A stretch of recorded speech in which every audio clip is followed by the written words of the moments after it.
Good day, everyone. Welcome to Deku Universe. Today we are beginning part 1 of What If Deku ate the Goro Goro no Mi and became God of Lightning. The fanfiction is created by Mr. Wonder King 12 on archiveofourown.org. Now let's begin. Whether does not simply happen. Every cloud, every gust, every crack of thunder can be traced backward through a chain of pressure and temperature and collision. If you know how to look, a meteorologist could stand at a chalkboard for hours diagramming exactly why a storm forms where it does. No one ever diagrammed this one. It rolled in off the coast 3 days before anything else in this story begins. A bruise-colored wall of cloud that appeared on no forecast and matched no front, and it crossed the width of Japan in a single night without dropping so much as an inch of rain. The handful of farmers who saw it pass overhead described it, later, in the same halting way. Not big, not dark, but wrong. Somehow, in a way they could never quite explain, like watching a wave roll against the tide instead of with it. It broke apart over a stretch of abandoned farmland on the outskirts of Mustafu, land gone fallow years earlier, after some old man's knees finally gave out and his children decided the work wasn't worth inheriting. Rows of untended fruit trees had grown wild and knotted in his absence, dropping their harvest to rot in the grass season after season, because there was no one left to pick it. The storm didn't touch the trees. It touched one fruit, small, unremarkable, hanging low on a branch no different from 100 others. And for the span of a single heartbeat, the whole dying orchard lit up gold as noon. When the light faded, the fruit was different. It was not the kind of different you could photograph and send off to a university lab, though someone certainly would have, if anyone had been there to see it happen. The skin had gone a rich, swirling yellow, patterned in whorls like a fingerprint, bristling with small jagged points that caught the moonlight and threw it back like static. Where a stem should have been, a thick green tendril curled back on itself in a shape that, if you already knew what you were looking for, resembled a bolt of lightning frozen mid-strike. It hung there in the abandoned orchard for 3 days, ripening under a sun that had no idea what it was shining on, waiting for someone hungry enough, or lost enough, or simply unlucky enough to find it. Some things are not born. They only arrive, and then they wait. 14 years earlier, in a hospital room 3 prefectures away and a lifetime removed from any of that, Inko Midoriya was doing the only thing that mattered to her in the entire world. Counting her son's fingers. 10. She counted them twice, just to be sure, her thumb tracing each small, perfect knuckle while a machine beside the bed beeped out a steady, reassuring rhythm. The delivery had been long, and she was exhausted down to the marrow of her bones, hair damp against the pillow, but none of that mattered anymore. Nothing that had happened in the 9 months before this one mattered anymore. Not the fights, not the slammed doors, not the sour smell of whiskey that had followed her husband home more nights than she cared to remember, or the morning she'd finally signed the papers that made her unmarried and, for the first time in years, unafraid. None of it mattered, because she was holding her son. He was small and red-faced and furious at the indignity of having been born at all, but when she shifted him against her chest, and he caught the sound of her heartbeat, the same one he'd been listening to for 9 months from the inside, his tiny fists unclenched, and the crying dissolved into something softer. A coo. Almost a laugh. If newborns could laugh, which the nurse assured her, smiling, they absolutely could not. Not yet, though Inko would swear otherwise for the rest of her life. "Hello," she whispered, and her voice cracked on the single word. "Hello, Izuku." She'd picked the name months ago, before she knew if she'd be raising him alone, before she knew anything at all except that she wanted, more than she had ever wanted anything, for this child to grow up and become someone who could stand tall in a world that hadn't always been kind to her. Izuku. Radiance. Something that couldn't be dimmed, no matter how dark the room got. He blinked up at her with unfocused newborn eyes, and Inko laughed, a wet, hiccuping sound, half-sob, and pressed her lips to his forehead. "I don't know what you're going to be," she told him, rocking him gently as the machine beeped on, as nurses moved quietly around the edges of the room, as the evening light outside the window went gold and then gray. "I don't know if you'll have some big flashy quirk, or something small and strange, or if you want to be a teacher or an astronaut, or I don't know. I don't know anything yet." She kissed his forehead again. "But you're going to do something wonderful." I already know that much. 3 days later, the doctors cleared her to go home. She wrapped her son in a blanket covered in stars, tucked a small, second-hand, all-might figure. One ear slightly chewed by whatever child had owned it before it ended up in the hospital gift shop's bargain bin, into the crook of his arm, and carried him out into the rest of his life. By the time Izuku turned 4, Inko had mostly stopped being surprised by him. Other parents complained about picture books and building blocks. Izuku had moved past picture books by 3 and taken to interrogating her about how television worked, how the train stayed on their tracks, why the moon didn't fall down. She'd catch him sounding out kanji from the newspaper over her shoulder, brow furrowed in fierce little boy concentration. And something in her would twist, pride and worry, tangled together, because 4-year-olds weren't supposed to read newspapers, not really, and she didn't entirely know what to do with a son who did. But for all his strange brilliance, Izuku was, first and always, gentle. He cried when he stepped on ants. He gave away half his lunch to a boy in his class who never seemed to have enough, without ever mentioning it to Inko, so that she only found out weeks later when the boy's mother thanked her, tearfully, at pickup. And every single afternoon, without fail, he wanted to watch the same worn VHS tape until the picture had gone soft and grainy from replay. It was security footage, technically grainy low-angle, filmed from a camera bolted to the corner of a building, showing a massive, muscular figure wading through the rubble of a half-collapsed apartment complex, hauling survivors free one after another with an ease that looked almost gentle despite the smoke, despite the sirens screaming somewhere off-camera. 113 people, the news anchor's voiceover reported, breathless, walked out of that collapse alive because of him. It was the tape that made the world start calling Toshinori Yagi something other than his own name. That's him, 4-year-old Izuku announced every single time, as though Inko might have forgotten between viewings, jabbing a chubby finger at the screen. That's All Might, Mom. He's smiling. Even when the building's falling down, he's smiling. I see that, sweetheart. I'm gonna smile like that too. When I save people. He'd turn to her then, eyes huge and green and utterly certain, the particular certainty that only very young children and very foolish adults ever really possess. I'm going to be a hero just like him. Inko always told him that was a wonderful dream. She never told him it might not come true, because at 4 years old, it hadn't occurred to her yet that it might not. That changed on a Tuesday in March, in a small examination room that smelled of antiseptic and old paper, where a doctor with kind, tired eyes asked Izuku to take off his left shoe and sock. Quirk diagnosis was routine by that age. Nearly every child manifested something by 3 or 4, and the appointment was meant to be a formality, a box to check before the pediatrician moved on to height and weight and vaccination schedules. The doctor had done this exact exam hundreds of times. He rolled Izuku's small foot gently between his fingers, checking the joints of each toe with the practiced efficiency of a man who had stopped finding the process remarkable years ago. He stopped at the smallest one. Inko watched his face change, just slightly, just for a second, the professional blankness cracking to let something uncomfortable through before he smoothed it back over. And her stomach dropped before he'd said a single word. Mrs. Midoriya, he said, setting Izuku's foot down with a care that suddenly felt like it meant something terrible. Could I speak with you for a moment? Just tell me, Inko said. Her voice came out steadier than she felt. Please. The doctor glanced at Izuku, who was swinging his legs off the edge of the examination table, humming something tuneless and entirely unbothered, and then back at Inko, and seemed to decide that gentleness mattered more than protocol. Your son has 2 joints in his little toe, he said. Not one. I'm sure you know what that indicates. She did know. Every parent in Japan knew, the way every parent everywhere seemed to absorb the basic facts of their world without ever quite remembering when they'd learned them. 1 joint, extra bone structure, a body built for a quirk that simply hadn't manifested yet.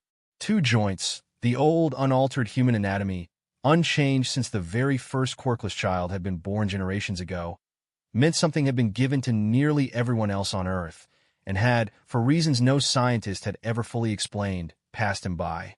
He's quirkless, Inko said. It wasn't a question. She needed to say it out loud, needed to hear the shape of the word in her own voice, as if that might somehow make it less true. I'm sorry, the doctor said, and he did sound sorry, Genuinely, the particular kind of sorry that comes from delivering this exact news for the 100th time and never once getting used to it. I want to be clear that this doesn't reflect anything about him. He's clever.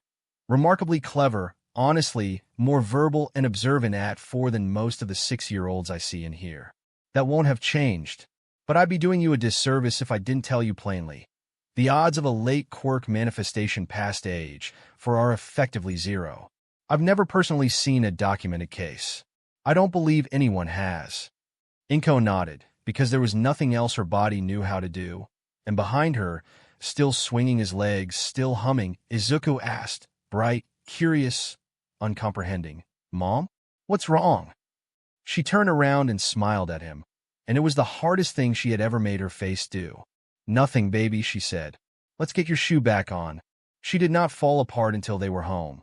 Until Izuku had gone down for his nap, clutching his chewed-eared All Might doll, and she was alone in the kitchen with a cup of tea gone cold in her hands. Then she cried, quietly, forehead pressed to the counter. For a boy who was still, in every way that mattered to her, perfect, and for a world that was about to spend the next 14 years telling him, in 1,000 small ways, that he wasn't. The world did not wait long to confirm the doctor's prediction. Word travels fast in a neighborhood as small as the one the Midoriyas lived in. Faster still through a kindergarten class, where the one unbreakable rule of childhood is that nothing stays secret for more than a week. Izuku didn't understand at first why the other children started looking at him differently. Why a boy who used to fight him for the last swing at recess started sharing it without complaint in that careful, pitying way children can somehow perform without ever being taught how. Katsuki Bakugo had been Izuku's best friend since they were both still in diapers, their mothers close enough that the two boys had practically grown up in each other's houses. Katsuki was loud where Izuku was quiet, quick to anger where Izuku was quick to apologize, and fiercely, almost aggressively protective of the smaller, gentler boy who followed him around the neighborhood collecting bugs and asking too many questions about how everything worked. When Katsuki's quirk came in early, a spectacular one, sweat that detonated like gunpowder at his command, the kind of quirk that made grown men whistle in appreciation at the playground. He dragged Izuku by the wrist to show him, practically vibrating with pride, and Izuku had clapped and cheered louder than anyone. "You're going to be the best hero ever, Kakin," he'd said, and meant it with his whole small chest. "Course I am." Katsuki had puffed up like a bird. "And you'll be my sidekick." Obviously. That had been the plan, as much as 5-year-olds make plans. Best friends, and then heroes side by side, the way it always seemed to work in the stories. Nobody explained to Katsuki, not in words a 5-year-old could actually hold on to, what it meant that Izuku hadn't gotten a quirk of his own. He heard the word quirkless the way children hear most complicated adult words, without understanding it, only understanding that it was said in the hushed, careful tone adults reserve for things that were sad or shameful, or both. He heard his own mother tell his father, quietly in the kitchen, that it was such a shame about the Midoriya boy. He heard the other kids at the sandbox start to whisper it behind their hands. And somewhere in the space between not understanding and pretending to, something in Katsuki went sour. It didn't happen all at once. For a while he was simply rougher with Izuku than before, impatient in a way he hadn't been, as if proximity to something the other kids had started treating as broken might rub off on him.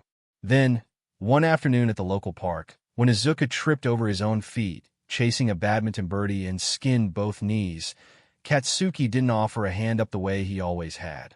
He looked down at him, small palms crackling faintly with the first sparks of a quirk he hadn't fully learned to control, and said, with the brutal, uncomplicated honesty only a child can manage, "You're so useless you can't even walk right.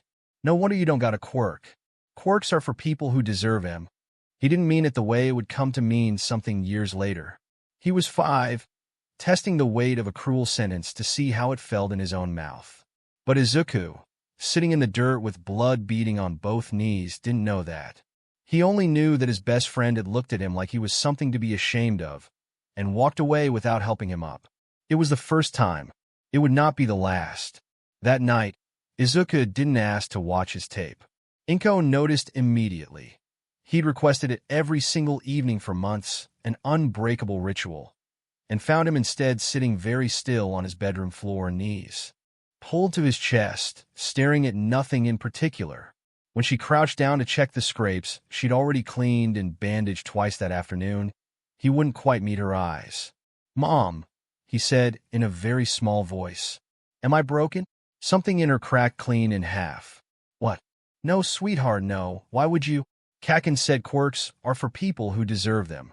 His voice wobbled, and he pressed his face harder against his knees, as if he could physically hold the tears back through sheer force.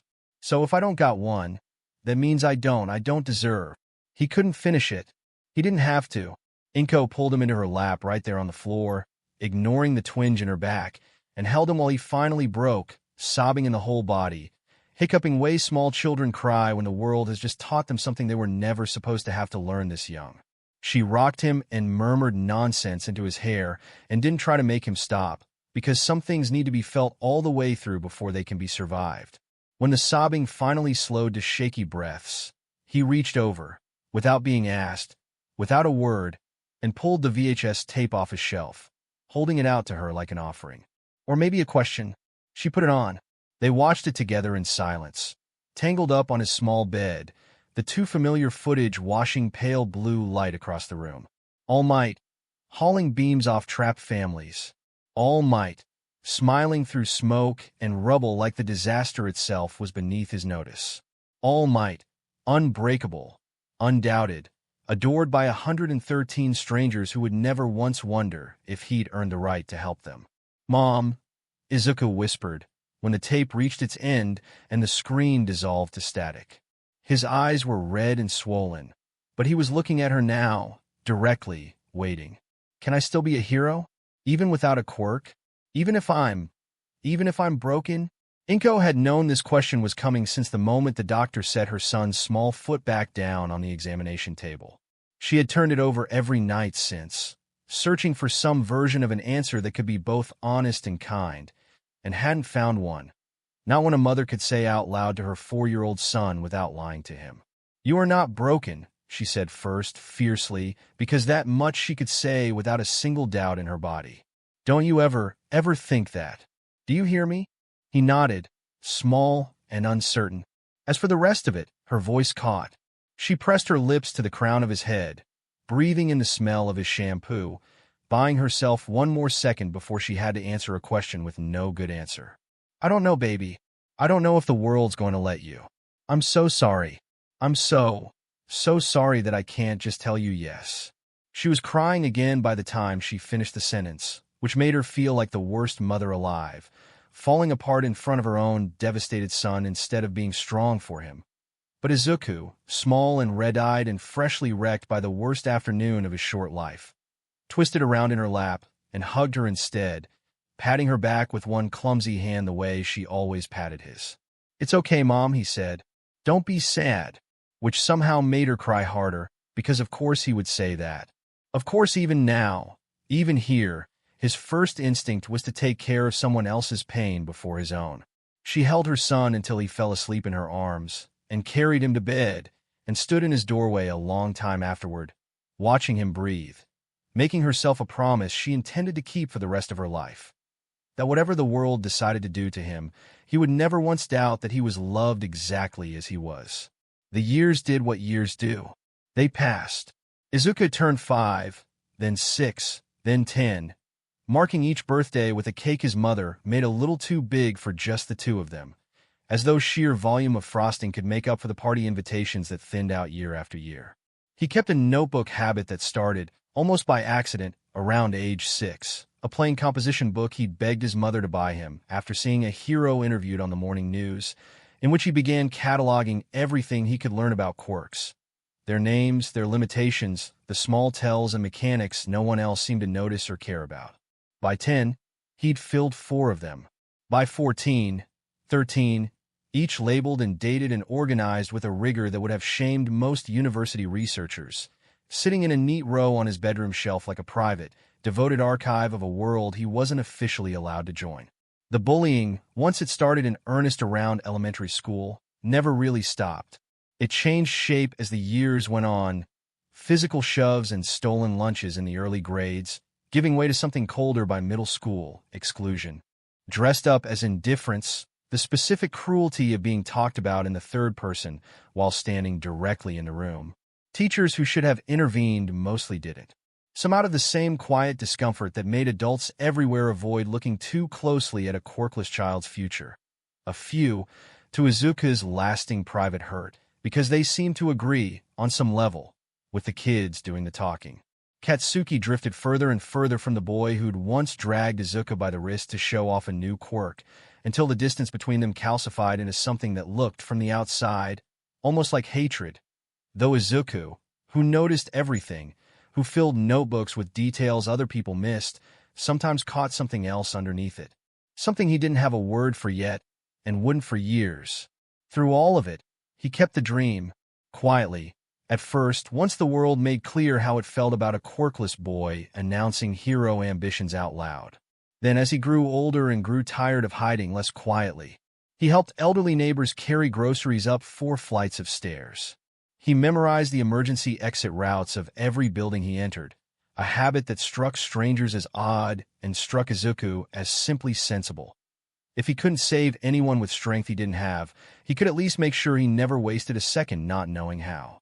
He watched every hero broadcast, studied every fight, and none more than the all-might interviews and rescues that had defined his life since he was 4 years old, his hero worship never once dimming even as the world repeatedly tried to convince him it should. By the time he turned 14, Izuku Midoriya had an IQ that would have qualified him for any university program in the country, a shelf of meticulously organized hero analysis that could have doubled as a professional scouting report, and not one single person outside his own mother who believed, even a little, that any of it would ever matter. He believed it anyway, that, more than the intellect, more than the notebooks, was the thing that made him who he was. He just hadn't figured out yet what that belief was going to cost him. The morning it all changed, though Izuku, of course, had no way of knowing that yet, started like any other. Overcast sky, the smell of rain that never quite arrived, a 15-minute walk to Aldera Junior High that he'd budgeted an extra 10 minutes into, because there was always a decent chance, on any given weekday, that something worth watching might happen along the way.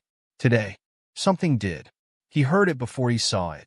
The low rumble of a very large body colliding with a very solid structure, followed by screaming that was more excited than afraid, the specific pitch a crowd makes when it senses it's about to see something incredible rather than something tragic.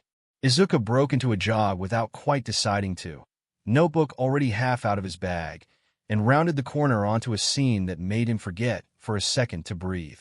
A villain the size of a small building had smashed clean through the 3rd floor of an office complex. One massive arm still buried in drywall and rebar, roaring in a voice that rattled windows 2 blocks away.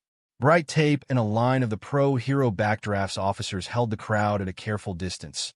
Backdraft himself barking instructions into a radio, sweat-slicked and grim, clearly more concerned with evacuation than combat. Kamui Woods was already airborne, launching himself between buildings on ropes of living, twisting wood that sprouted from his forearms and receded again with each swing, precise as a metronome. He landed on the villain's shoulder, planted both palms against its overgrown neck, and Izuku watched, pen already moving, as thick lacquered vines erupted from the hero's arms and wound around the creature's throat and wrists in seconds. "Lacquered chain prison," Kamui Woods announced, voice carrying with practiced hero cadence even as the vines strained against the villain's struggling bulk. "The illegal use of your quirk ends here, sir. Cease resisting. You're only making this harder on yourself." It was, Izuku thought, scribbling furiously. Reach roughly 8 meters, tensile strength sufficient to restrain something that size, deployment under 2 seconds, a genuinely elegant restraint technique. It might even have worked if the villain hadn't been quite so large or quite so furious, because a heartbeat later the creature threw its head back, and the chains groaned, splintered and gave. Kamui Woods was thrown clear, tumbling once across a rooftop before catching himself on a fresh line of wood, and the villain surged forward toward the crowd. And the ground shook. Izuku had heard about her only 2 days ago, some new hero-generating buzz online before she'd even had an official debut, her quirk labeled by the rumor mill as gigantification. He'd assumed the reports were exaggerated, the way hero rumors always were. They had not been exaggerated. She rose out of a side street. expanding with a speed and scale that shouldn't have been possible, clothing stretching and reinforcing to match her new proportions, until she was taller than the villain himself, tall enough to blot out the gray morning sky. The crowd screaming shifted register entirely, terror curdling instantly into delighted disbelief, phones swinging up on every side to catch the moment. "Canyon Cannon," she called, and drove one enormous heeled boot forward in a kick that connected with the villain's chest with a crack like thunder, sending him skidding backward through two parked cars and into the side of the office building he'd just crawled out of. He did not get back up. The applause started almost immediately, scattered, then swelling, a crowd that had been terrified 30 seconds earlier now cheering like they were at a concert. The giant hero planted both hands on her hips, tossed her hair back, and beamed directly into the nearest raised phone. "Well, that settles that," she announced, voice pitched for maximum carry. "You can all go ahead and leave the rest to me from here on. I'm MT Lady, and this is officially my debut. Remember the name." Izuku's pen hadn't stopped moving the entire time. Gigantification, mass and density ratio unclear. Movement speed doesn't drop proportionally with size increase, which is unusual. Structural integrity of clothing suggests reinforced fabric or a secondary minor core component. Watch for time limits or energy cost in future appearances. "Whoa, kid. You're really going at it, huh?" Izuku startled and looked up to find a middle-aged man beside him, grocery bag in hand, peering good-naturedly over his shoulder at the dense scrawl covering the page. Sorry," Izuku said, flushing, snapping the notebook half shut on reflex before catching himself and easing his grip. I like to take notes on quirks and technique. It's kind of a hobby." "That's so." The man's smile deepened, not unkindly. "You aiming to be a hero yourself someday?" "Little. Young for it, but hey, gotta start somewhere." The old, automatic flinch rose in Izuku's chest, the reflex of a boy who'd learned, through years of repetition, that admitting this dream to strangers rarely went well. But the man had asked so plainly, without any of the mocking edge Izuku had grown so practiced at detecting, that the flinch didn't quite make it to his mouth. "Yeah," he said instead, and something in him lifted a little at hearing himself say it out loud. "That's the plan." "Well, good luck to you then." The man hefted his grocery bag and nodded toward the school crossing up ahead. "Better get moving, though. Don't want to be late on account of a giant lady of all things." Izuku laughed, quick and surprised out of him, and tucked the notebook back into his bag. "I'll do my best," he said, and meant it the way he meant everything, completely, and set off toward Aldera at a jog, already turning the morning's data over in his mind, cataloging it alongside everything else he'd never get to use. By the time homeroom started, the excitement of MT Lady's debut had already rippled through the entire class. Half the students had video clips pulled up under their desks, trading commentary in whispers their teacher pretended not to hear. "All right, settle down, phones away," their homeroom teacher said, not for the first time that period, sliding a thick stack of printouts onto his desk with the air of a man who had given up expecting to be obeyed and was doing this anyway out of professional obligation. "Third years, listen up. I know it's early, but it's time to start thinking seriously about after graduation. Standard life path survey, desired field, target schools, that sort of thing." He surveyed the room over the top of his glasses, dry as chalk dust. "Not that I need to ask most of you. I think I can guess." A ripple of laughter went around the room, the easy, self-satisfied kind. Nearly every hand shot up at some point during the ensuing discussion, each student naming some flavor of hero course with the breezy confidence of teenagers who'd never once had to question whether the dream was available to them. "Oi, don't lump me in with the rest of these extras." Katsuki Bakugo didn't so much speak as detonate the sentence into the room, feet up on his desk, not bothering to raise a hand like everyone else had. A couple of boys nearby immediately protested. "Hey, who are you calling extras?" But he cut them off with a look so flatly contemptuous the objection died in their throats before it finished forming. "Shut it. You know it's true." He didn't even sit up straight. "There's extras, and there's me. I already aced the UA mock exam. Perfect written score, by the way, in case anybody missed it, and I'm not walking into that entrance exam to compete with a room full of people who peaked writing this survey." "You're really that confident about UA?" one of the girls near the front asked, not quite managing to hide the awe under her skepticism. Confident, Katsuki scoffed, and for just a second, something genuinely hungry flickered behind the arrogance. The hunger of a boy who'd been told he was exceptional so many times, by so many people, that he'd build an entire identity out of proving it correct every single time. I'm not confident. I'm certain. I'm getting into that hero course, I'm topping every class they put me in, and by the time I'm done, I'm going to be standing where All Might stands. Number 1. Not close to it. There. The teacher, apparently deciding this was as close to on topic as the discussion was going to get, cleared his throat. Well, ambitious. Noted Bakugo. He glanced down at his roster, tapping his pen against one particular line. Midori is aiming for UA as well, I see. The room went quiet in the specific way a room goes quiet right before it explodes into noise. Every head turned. Izuku felt the weight of it land on him like a physical thing, 30-some pairs of eyes swinging around in near-perfect unison, and for one suspended second nobody said anything at all. And then the laughter broke, all at once, ugly and delighted, exactly the way it always did. Wait, seriously? Deku? He's quirkless. What's he gonna do? Outstudy the villains to death? Didn't he fail the fitness test like 3 years running? Hey, maybe UA's got a note-taking course now, sounds right up his alley.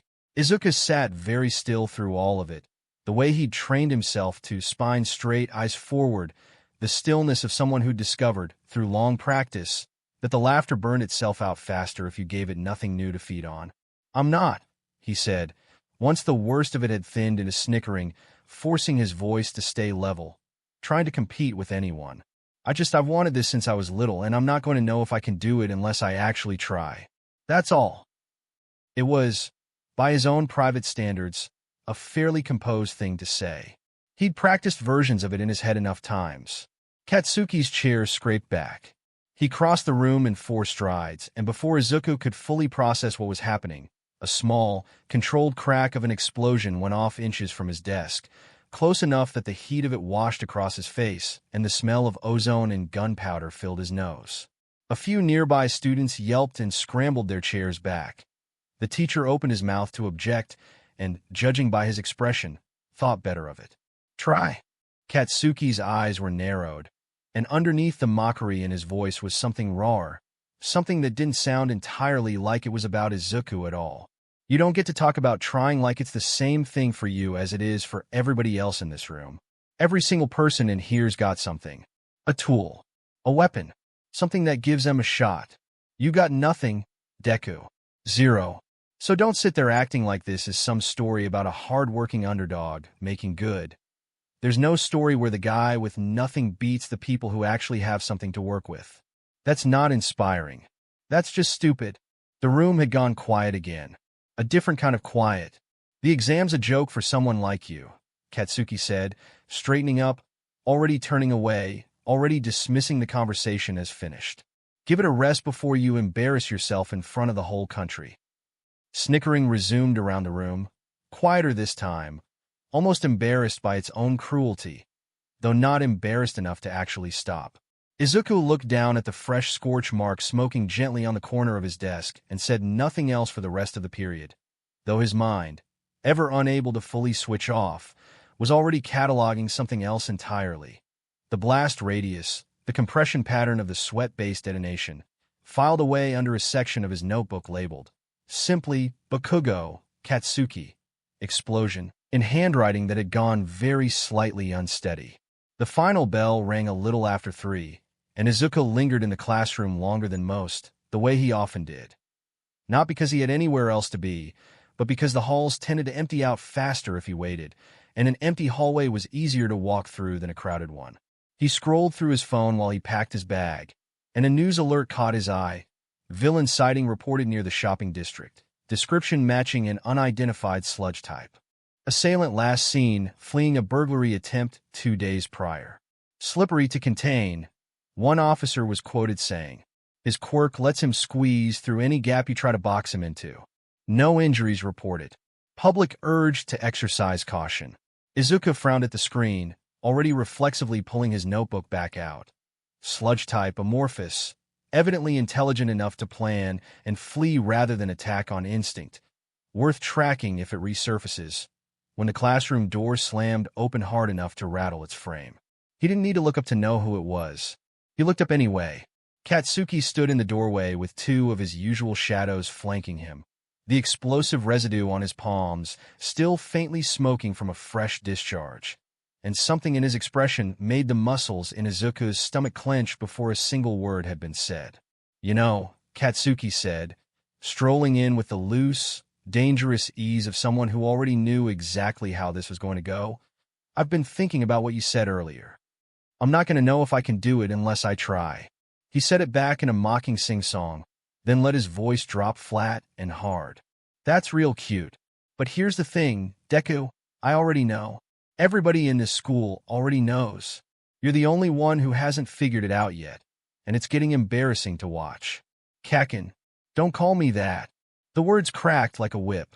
Katsuki's eyes dropped to the notebook still open on Izuku's desk. 13 years of careful, devoted observation compressed into cramped, obsessive handwriting, diagrams of quirk mechanics annotated in 3 different colors of ink, and something in his face hardened with an old, familiar contempt. "This thing," he said, snatching it up before Izuku could react. "This is what you spend all your time on? Notes on quirks you're never going to get to use? Give it back." Izuku was on his feet now, hand out, and he heard the tremor in his own voice and hated it. "Katsuki, please, just—" A small, contained explosion cracked across the notebook's cover, scorching a black starburst into the worn cardstock, and Katsuki laughed short, humorless, at whatever crossed Izuku's face in that instant. "Please," he repeated, in the same mocking sing-song. "You know what, here's an idea." He flung it, hard, and it sailed past Izuku's shoulder and out the open window, spinning end over end before vanishing into the courtyard 3 floors below. "Go get it off the roof next time.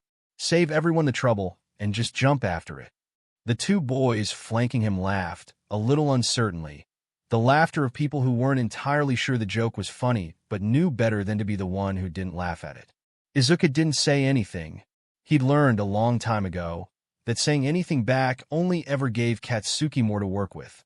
So he stood there, hands still half raised toward a notebook that was no longer in the room, and let the silence do whatever it was going to do to Katsuki's satisfaction instead of his own. It seemed to work in its own bleak way. Katsuki's smirk faltered, just slightly getting no reaction at all, and after a beat too long he scoffed and turned for the door, his shadows trailing after him. "Whatever. Not worth the effort," he muttered, and then at the doorway, not quite looking back. "Seriously, though, give it up, Deku." And then he was gone, footsteps receding down the hall, and Izuku was alone in an empty classroom with a scorch mark on his desk and his life's work sitting 3 stories down in the courtyard dirt. He went and got it, of course. He always did. The courtyard was empty by the time he made it outside, gray afternoon light flattening every shadow, and he found the notebook half open against a hedge, pages bent, the scorched cover dusted with dirt. He crouched down and gathered it up with both hands, brushing it off with a care that probably looked, to anyone watching, faintly ridiculous, mourning a notebook like it was something alive. Maybe it was, in its own way. 13 years of watching a world he wasn't allowed into, written down anyway, because writing it down was the only form of participation anyone had ever let him have. He thought, unbidden, of a much smaller version of himself, curled up on a bedroom floor with skinned knees, asking his mother if he was broken. He'd asked her once, years after that, whether it ever got easier. The wanting something you weren't built for. And she'd told him, gently, that she honestly didn't know. That some wants didn't shrink just because the world kept saying no to them, and that all she could tell him for certain was that she had never once, not for a single day since he was born, wished he wanted something different. He straightened up, notebook clutched against his chest, and started the walk home. He was 3 streets from home, cutting through the narrow back street. He always used to shave 2 minutes off the walk, when the world went dark and wet all at once. There was no warning. 1 second he was turning the corner past a shuttered noodle stand, mind still half-tangled in thoughts of scorched pages and a sentence he was doing his best not to replay, and the next something cold and viscous surged up out of a storm drain and wrapped around him whole, thick and suffocating, the texture of a nightmare given mass. It smelled of rot and rust. It filled his mouth before he could scream, poured into his nose, and Izuku's entire world narrowed to one single, animal fact. He could not breathe.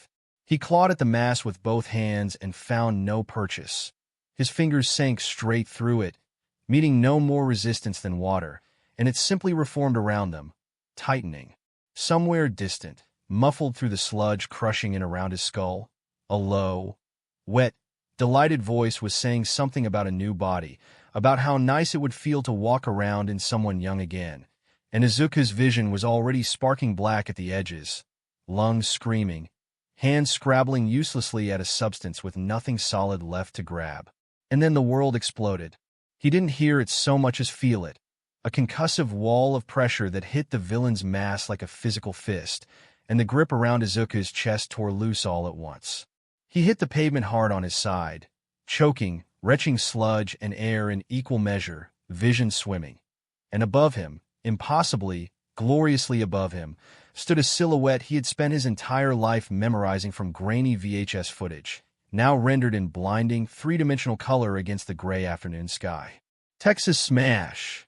The villain's mass, half scattered by the force of the blow, shrieked in a voice like a drain clearing, already trying to reform, to surge forward again, and the enormous figure standing over Izuku simply reached down without looking, snatched an empty glass bottle abandoned against the curb, and with a speed that didn't seem to belong to something that large, funneled the scattering sludge directly into it, sealing the cap with a flick of one massive thumb before the villain could fully reconstitute enough to resist. The whole thing had taken perhaps 4 seconds. Izuku lay on the pavement, still coughing, chest heaving, staring straight up at All Might. The actual All Might, not a photograph, not grainy security footage, but 8 feet of blinding, impossible reality, backlit by a sky that seemed to have gotten brighter just for the occasion.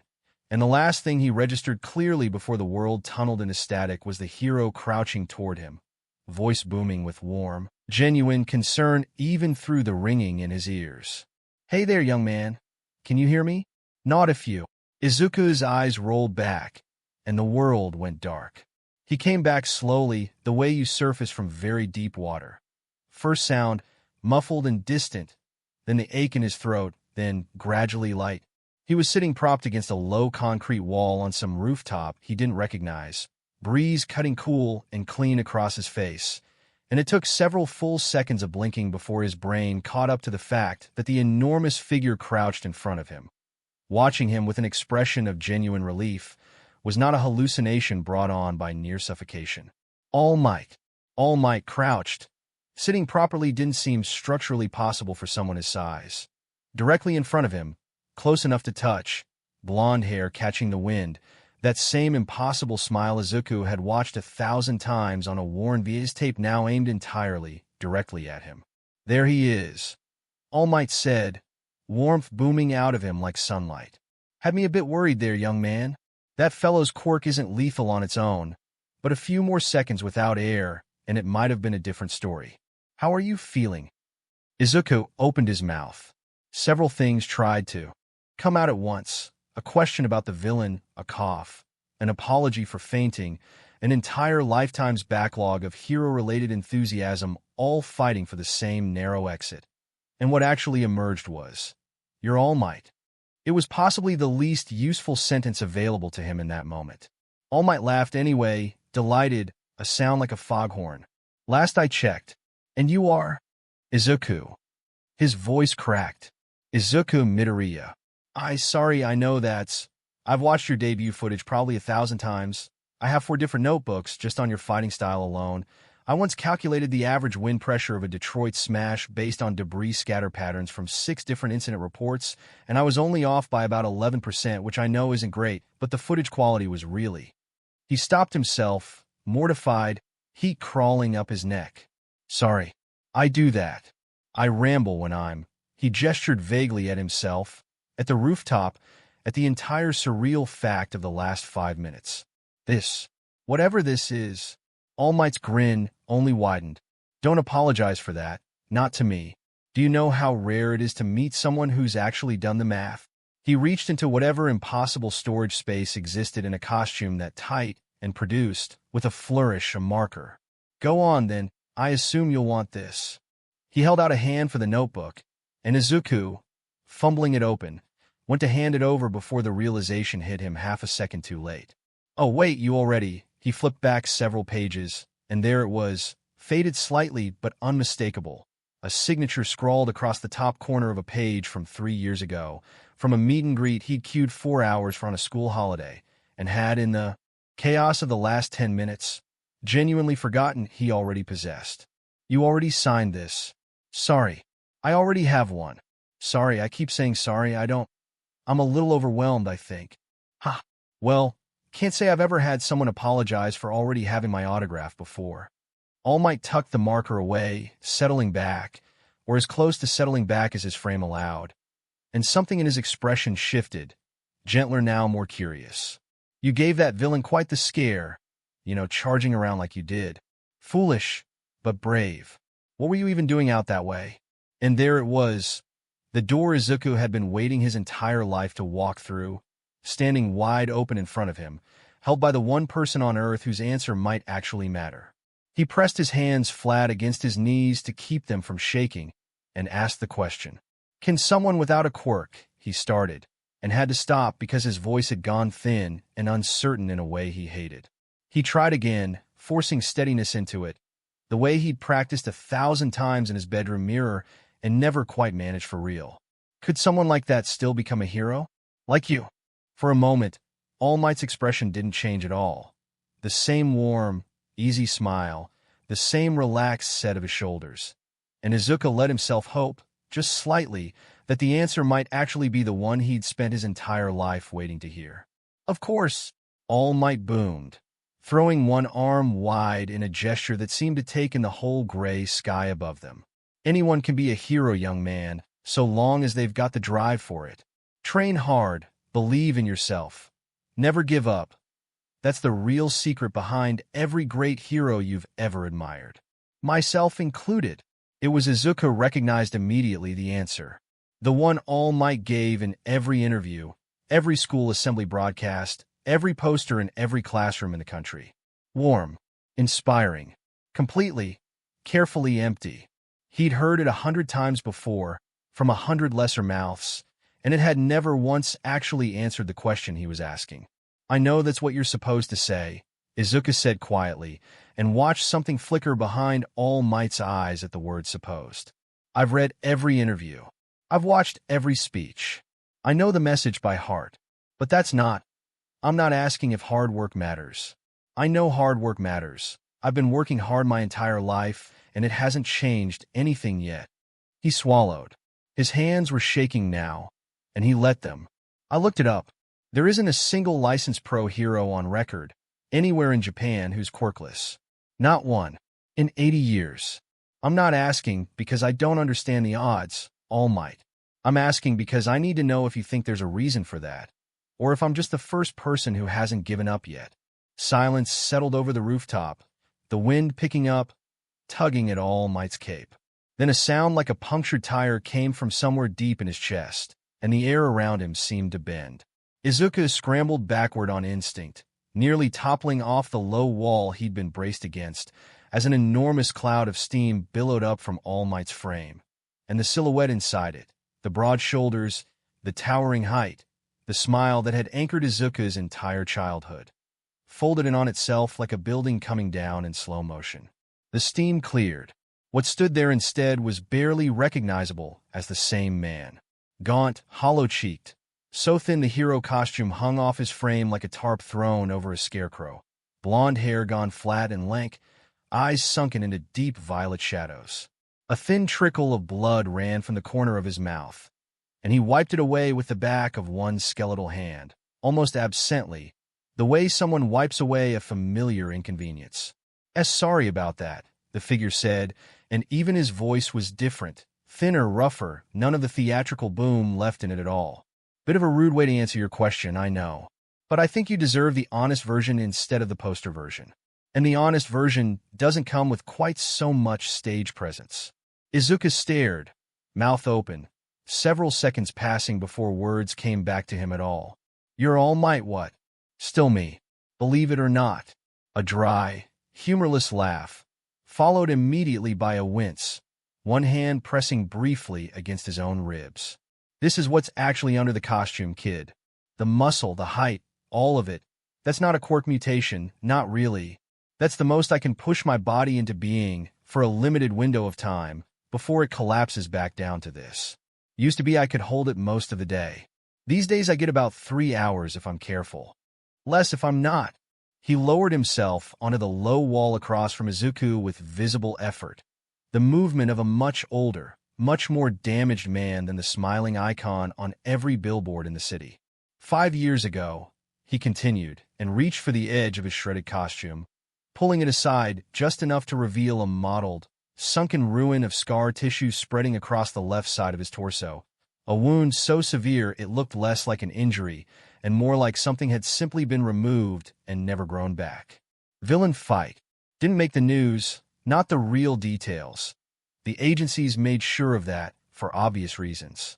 I won, but I lost most of my stomach doing it and most of one lung, and enough of what was holding the rest of me together that the doctors weren't entirely sure for a while that I'd walk out of that hospital at all. Izuku's stomach turned over. He didn't say anything. He didn't trust himself to. I did walk out, All Might said. And I kept being a hero, because the world still needed one, and because I genuinely don't know how to be anything else at this point. But I want you to understand something, young man, and I want you to actually hear it, not just the parts that are comfortable to hear. He met Izuku's eyes directly, and there was nothing performative left in his expression at all. Just tired, hard-won honesty. Every single day I put that costume on, I am one bad hit away from what happened 5 years ago happening again, except this time without a quirk left underneath to hold me together while I heal.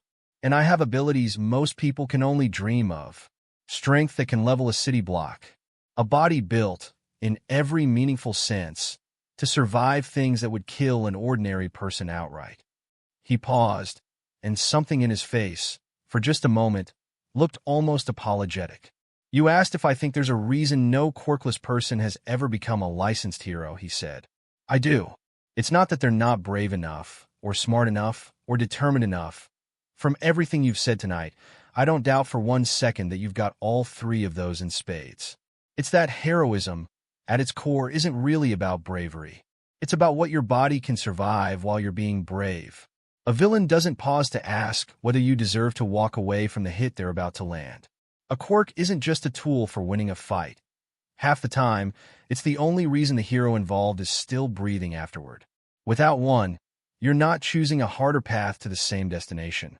You're choosing to walk into the same danger everyone else walks into, with none of the things that keep them alive inside it. Then let me build something, Izuku said, and his voice cracked, but he pushed through it anyway, because 13 years of stubbornness didn't simply switch off because someone with real authority told him to.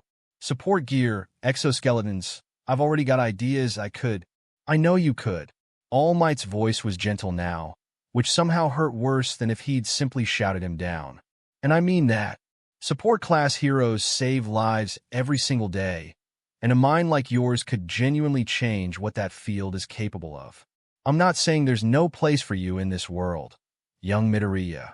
I'm saying I cannot, in good conscience, look a 14-year-old boy in the eye and tell him, yes, go ahead, walk directly into the kind of violence I nearly died to twice a year, every year for the rest of your career, not when I've watched good people, brave people, die doing exactly that with every advantage a quirk gives them. I won't lie to you just because the truth is unkind. You deserve better than a comfortable lie. Izuku didn't have an answer for that. He sat on the low rooftop wall with the wind cutting through his uniform and the taste of sludge and bile still faint at the back of his throat, and felt something inside his chest that had been standing upright, stubbornly, for 14 straight years, finally quietly begin to fold. I'm sorry, All Might said, and he did sound sorry, genuinely, deeply sorry, in a way that made it somehow worse rather than better. I wish I had a different answer for you. I really do. He pushed himself up off the wall, wincing again as he moved, and gathered the shredded remains of his hero persona around himself like a man closing up shop for the night. Go on home now, he said quieter, Ice that throat when you get there. That sludge does a number on the airway. In young Midoriya, Izuku looked up. For what it's worth, All Might said, and for just a second, something that might have been genuine regret crossed his gaunt, exhausted face. The world needs more people who ask questions like yours. I just wish I could have given you a better one back. And then he turned and made his slow, careful way toward the rooftop stairwell, leaving Izuku alone under a gray and darkening sky, a signed notebook clutched against his chest, and an answer he had spent his entire life dreading finally, undeniably real. All Might made it 2 flights down the stairwell before his knees nearly buckled, and he caught himself against the railing, breathing hard, waiting out the tremor before continuing on. He didn't regret what he'd said. Every word of it had been true, and the boy, sharp as he clearly was, had deserved truth over comfort. But something about the exact way Izuku's face had folded in on itself up there, the moment the last of that stubborn hope finally gave out, sat wrong in his chest in a way he couldn't quite name and didn't have the energy tonight to examine. He reached the ground floor, stepped out into the alley where he'd left the sealed bottle propped against a dumpster not 20 minutes earlier, sludge villains safely contained inside pending pickup from the local precinct, and stopped. The bottle was there. The cap was there, still screwed on tight. The sludge was not. All Might stared at the empty container for a long moment, something cold uncoiling low in his gut, and was still staring when a distant, unmistakable crack of an explosion rolled across the rooftops from somewhere several blocks east, followed a half-second later by another, and then the thin, rising wail of a siren. Izuku didn't move for a long time after All Might's footsteps faded down the stairwell. He sat on the low concrete wall with his knees drawn up, the wind cutting steadily colder as the gray afternoon slid toward evening. And he did not cry, which surprised him a little. Distantly, the way small details sometimes surprise you in the middle of something enormous. He'd expected crying. What he felt instead was quieter than that, and worse, a kind of hollowing out, like someone had reached into his chest and carefully, methodically removed something load-bearing, and now the whole structure was just standing there on momentum, waiting to feel the absence. Eventually his legs remembered how to work, and he made his way down the stairwell All Might had disappeared into, notebook still clutched against his chest, the fresh autograph inside meaning nothing at all to him now. Might as well have been written in a language he didn't speak. He should have turned left out of the alley. Left took him past the train station, past the convenience store where he sometimes bought a can of coffee he wasn't technically allowed yet, past 4 blocks of familiar storefronts and eventually home, to his mother, to dinner, to the safety of 4 walls that had never once looked at him and laughed. He turned right instead. He didn't decide to, not really, didn't stand at the mouth of the alley and weigh the 2 directions and choose. His feet simply carried him the other way, toward the edge of the district where the concrete gave up its claim on the land, where storefronts thinned into empty lots, and empty lots thinned into the dense, tangled tree-line of Dagoba forest because some part of him, some part that wasn't thinking in words yet, understood that he could not walk into his mother's kitchen right now and pretend the last hour hadn't happened. He needed somewhere quiet first, somewhere that wouldn't ask him anything. The forest was quiet. The forest didn't ask anything at all. He walked further than he meant to. The trees swallowed the last of the daylight faster than the open street had, and Izuku picked his way over roots and fallen branches without much caring where he ended up, his mind looping the same handful of sentences over and over. Heroism isn't about bravery. It's about what your body can survive. I cannot in good conscience tell you yes, until the words had worn smooth and meaningless from repetition, the way any sentence does if you turn it over enough times. He didn't notice the trees thinning until he was already through them. The clearing opened up almost without warning, and Izuku stopped at its edge, blinking, momentarily pulled all the way back into his own body by simple surprise. It was farmland, or had been once. Rows of fruit trees stretched out in front of him, gnarled and overgrown, branches grown wild in every direction with nobody left to prune them, the ground beneath thick with the rotted, fermented smell of fruit that had fallen and been left to soften into the dirt season after season. A single collapsed fence post, gray and splintered, marked what might once have been a boundary. Beyond it, nothing but more trees, more silence, more gray evening light filtering through a canopy that blocked out most of the sky. He'd had no idea this was even here. 14 years living 3 streets from this forest's edge, and he'd never once wandered far enough to find it. He walked into the clearing anyway, because it was somewhere new, and somewhere new was better than somewhere that made him think, and his shoes crunched over dead leaves and fallen fruit gone soft and dark with rot, and he wasn't really looking at his feet at all when his toe caught something and sent it rolling. He looked down. It was, without question, the strangest piece of fruit he had ever seen in his life.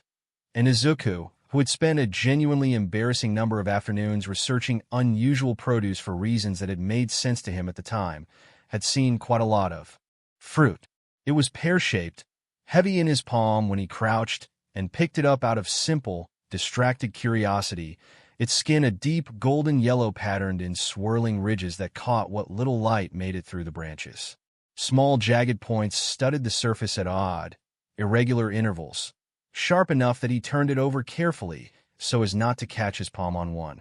Where a normal stem should have been, a thick green tendril curled back on itself in a tight, angular zigzag, one end blunt, the other tapering to a point.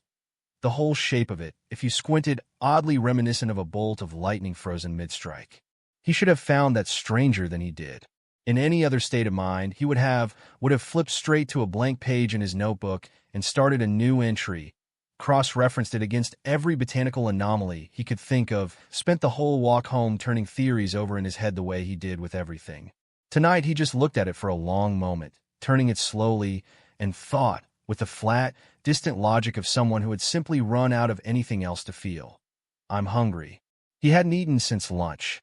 It hadn't occurred to him until just now, standing in a rotting orchard at the edge of a forest he hadn't known existed, 3 hours after the worst conversation of his entire life.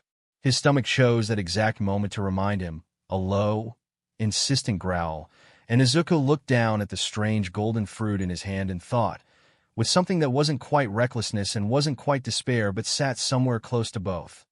Why not? He took a bite. It was immediately, and without any competition whatsoever, the single worst thing he had ever put in his mouth.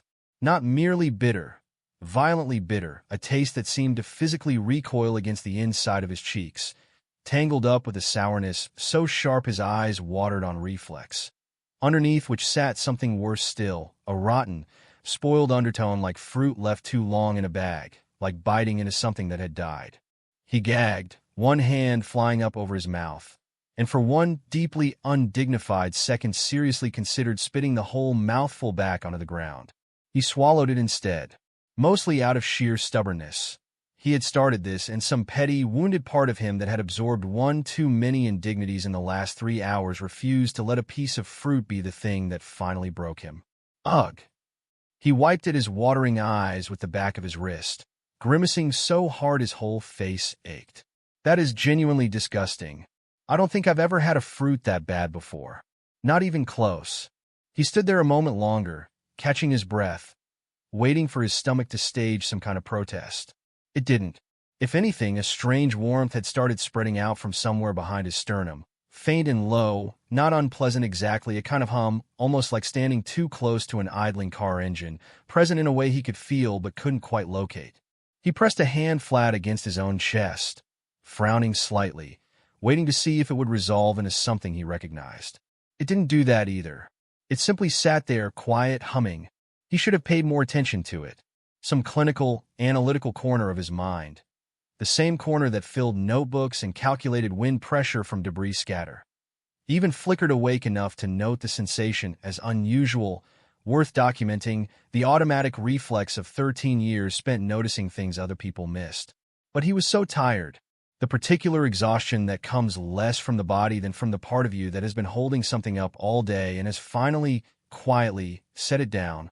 He looked around at the darkening orchard, at the rotted fruit and the broken fence post and the last gray light bleeding out of the sky, and thought only, I should go home. Mom's going to worry.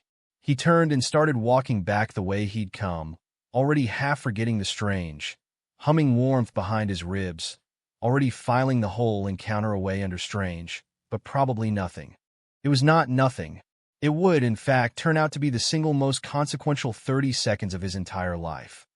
though Izuku Midoriya, walking out of that dying orchard with a bitter taste still coating his tongue, had absolutely no way of knowing that yet. Not far away, near the elevated platform of Tatooine Station, three of Katsuki's friends were having a considerably less introspective evening. "Dude, seriously," one of them said, glancing sideways at Katsuki, who had his hands jammed in his pockets and a scowl fixed firmly in place. The kind of scowl that dared anyone to comment on it. "The roof thing. That was a lot even for you." "What roof thing?" Katsuki said, in the flat, dangerous tone that meant he knew exactly what roof thing and didn't appreciate being asked to revisit it. Come on, man, telling Deku to jump off it? After you torched his notebook?" The second friend shifted his backpack, not quite meeting Katsuki's eyes. "Some of the guys were saying it was kind of messed up. It's not my fault he can't take a joke." It didn't really sound like a joke, though. Katsuki rounded on him fast enough that both friends took an involuntary step back, palms already crackling faintly at his sides, though he caught himself before anything actually went off. "You want to keep talking about it, or you want to drop it?"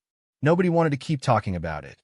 The conversation dissolved into an awkward, mutual agreement to discuss literally anything else, and the three of them fell in a step toward the ticket gates, Katsuki a half pace ahead of the others, jaw tight, staring straight forward at nothing in particular.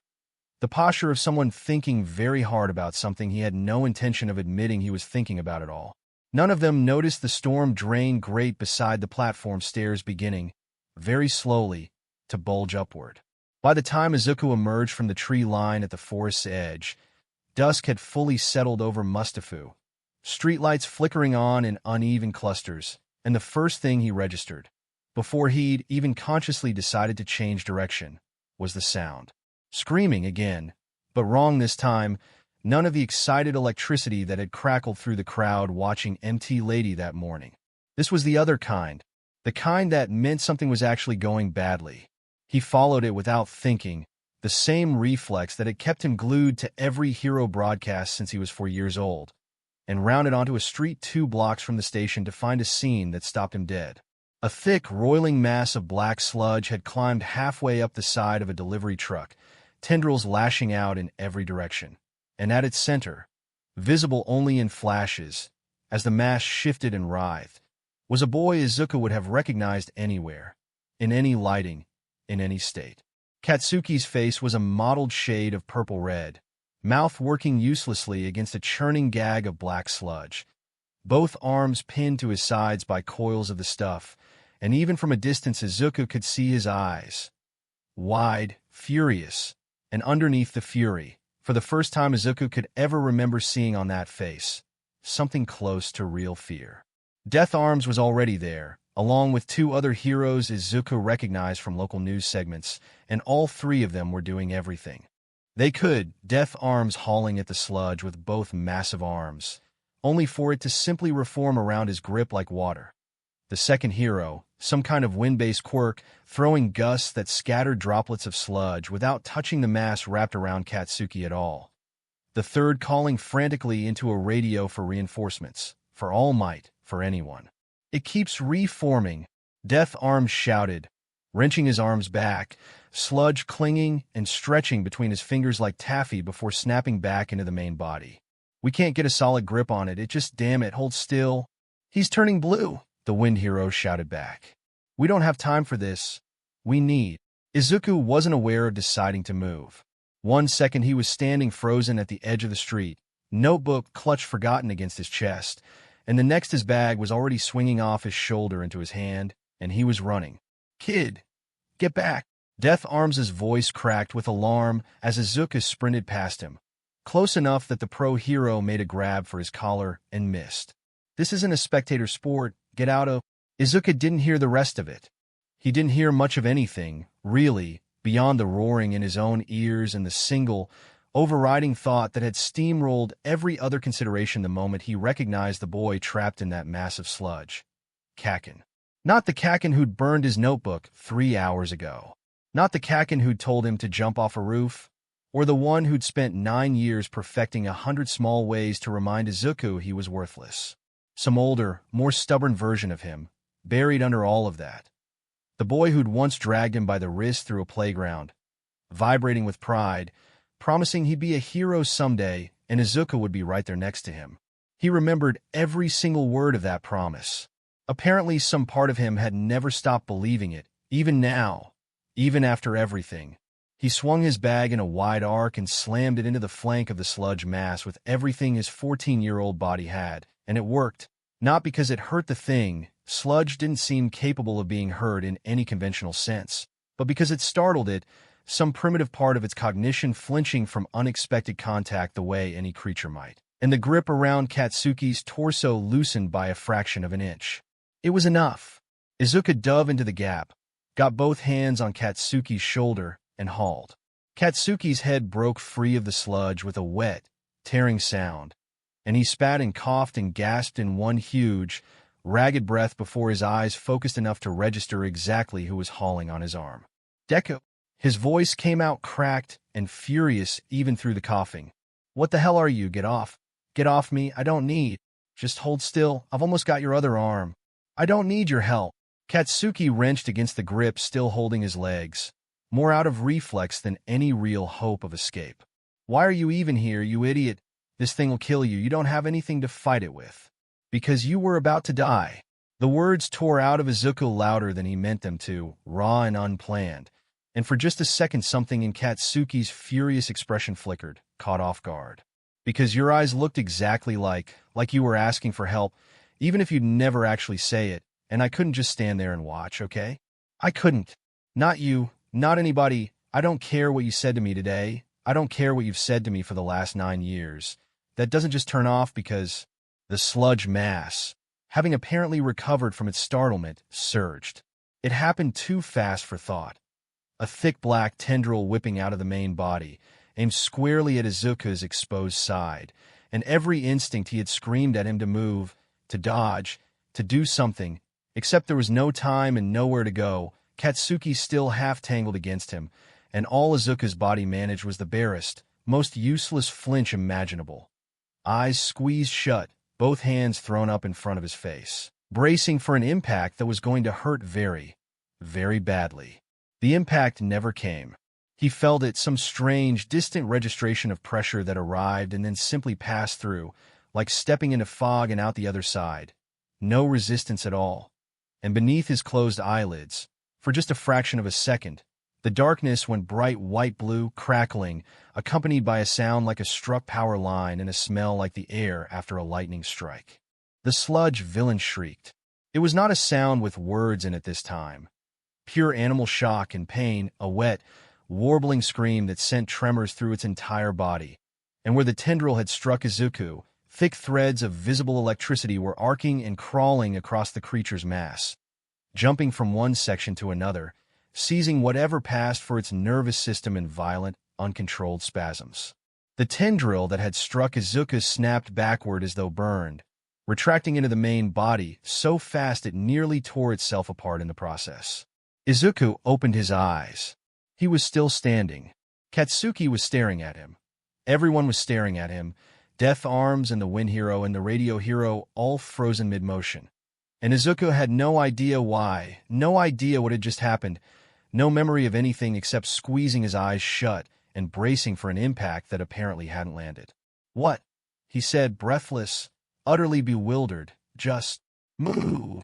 The shout came from directly above, and Izuku had just enough time to register a shadow blotting out what remained of the evening sky, before an enormous fist descended past his shoulder in a blur of speed and connected with the recovering sludge mass dead center. Detroit smash! The concussive force of the blow was so total that Izuku felt it more than heard it. A wall of displaced air that knocked him backward off his feet even from several yards away, and the sludge villain simply stopped existing as a coherent shape, scattered instantly into a fine black mist that hung suspended for one impossible second before gravity remembered it and pulled the droplets down in a slow, shimmering rain. Except the rain didn't stop with the sludge.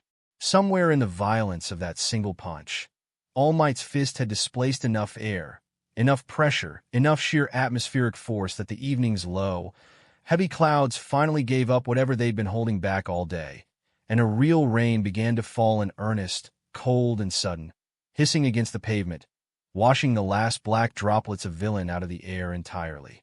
Izuku lay flat on his back on the wet street, rain striking his face, breathing hard, staring straight up at a sky gone the color of wet concrete, and thought, with the last functioning corner of his exhausted mind, what is happening to me?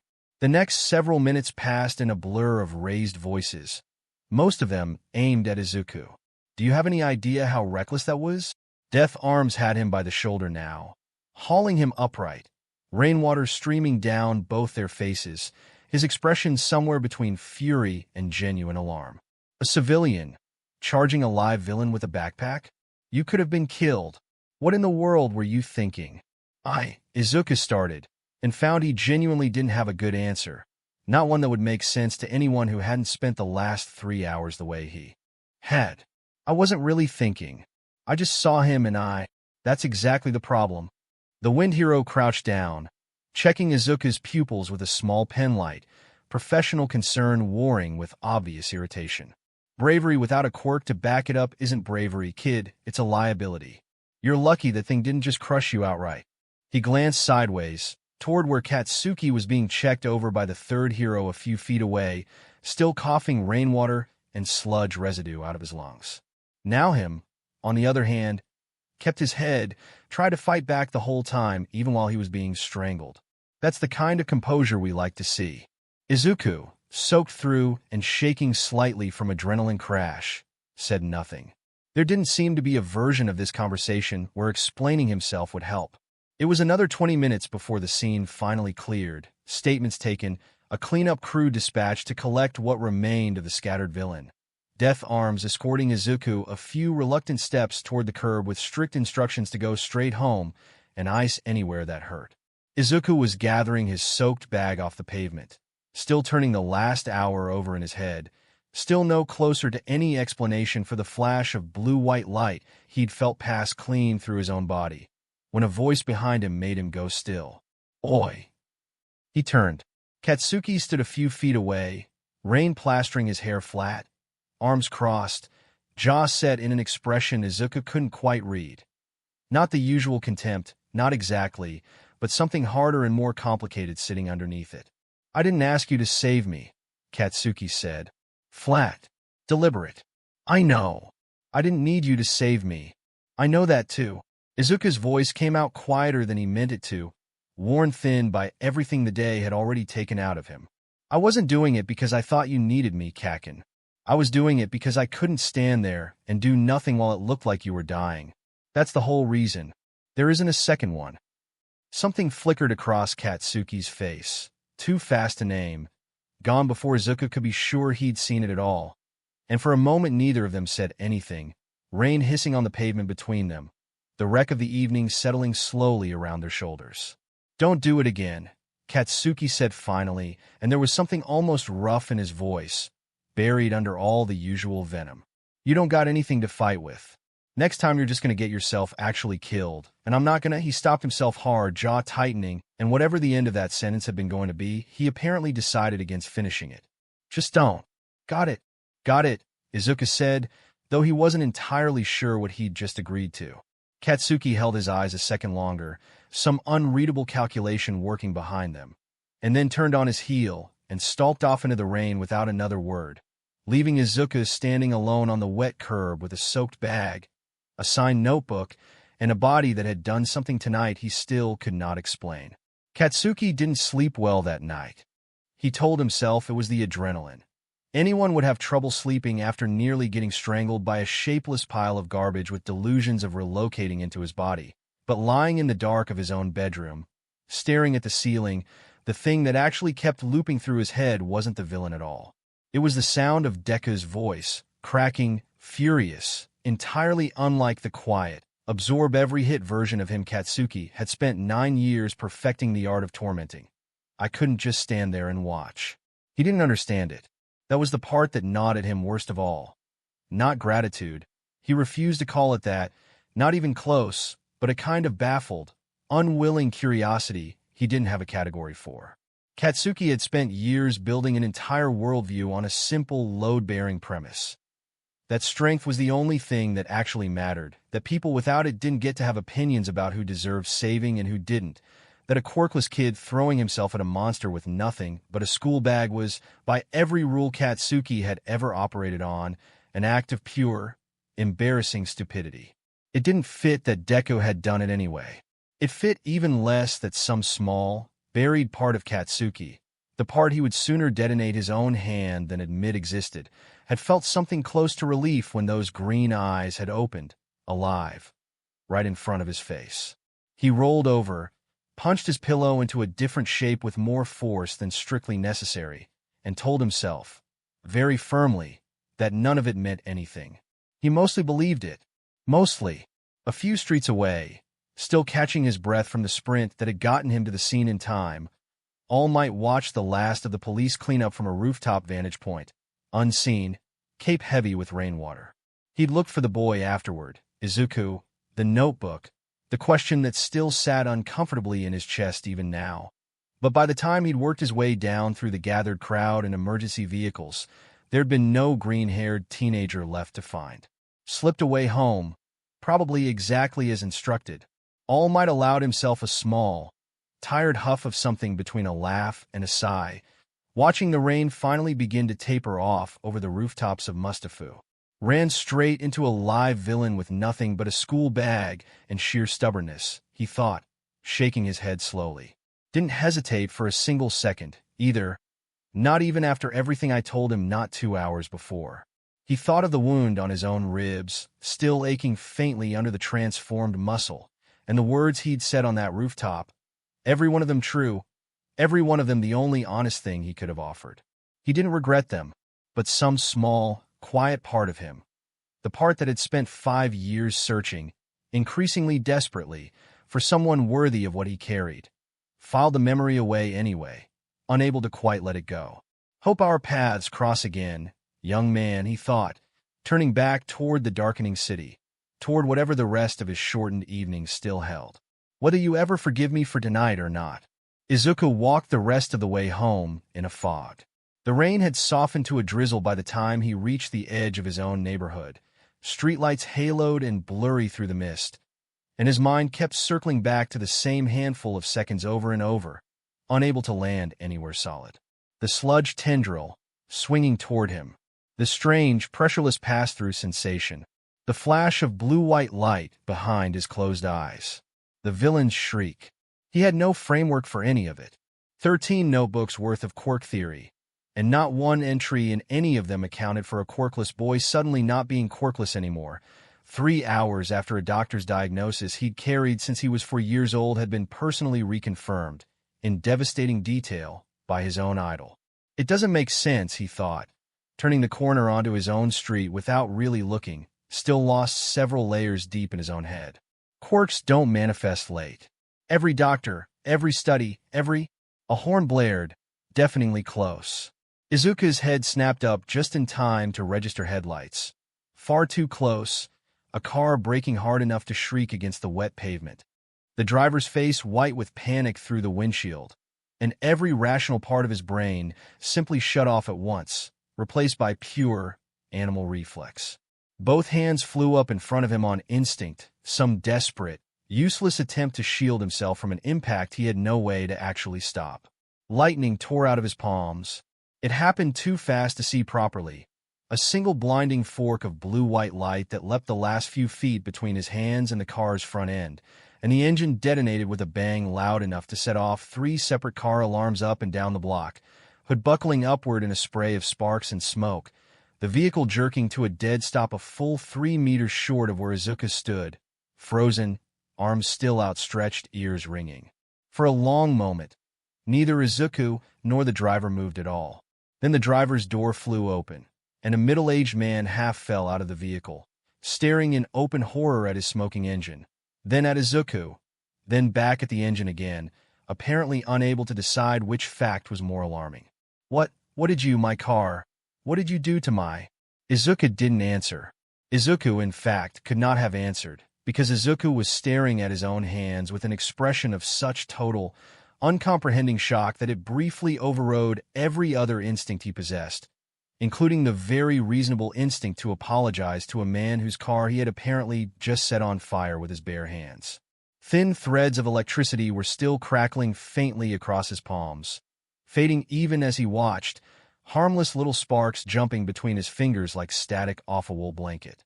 I'm so sorry, I didn't mean to, I don't know what just, the words came out in a stammering rush, half to the furious driver and half to himself, and Izuku, driven by some instinct he didn't have time to examine, turned and ran.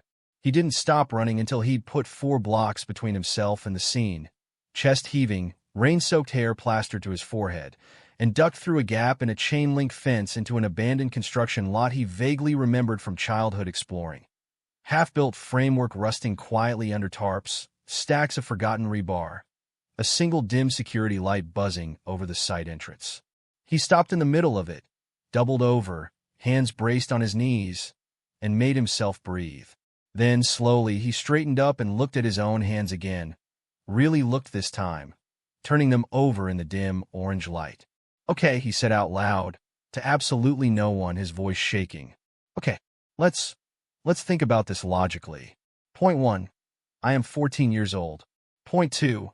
I was diagnosed quirkless at age 4 by a licensed physician, and that diagnosis has never once in 10 years shown any indication of being incorrect. Point 3. His voice cracked, and he pushed through it anyway, because cataloging was the only tool he had left that still felt like it belonged to him. Point 3. I apparently just detonated a car engine with my bare hands. Twice tonight, if I'm counting the thing with the sludge villain, which I think I am counting because nothing else explains that either." He held his palm out flat toward a rusted metal support post a few feet away and made himself hold very still. "So," he said, "let's just see." Nothing happened for a long, silent moment. He felt faintly ridiculous, standing alone in an abandoned construction lot pointing his hand at a piece of scrap metal like it was going to do something.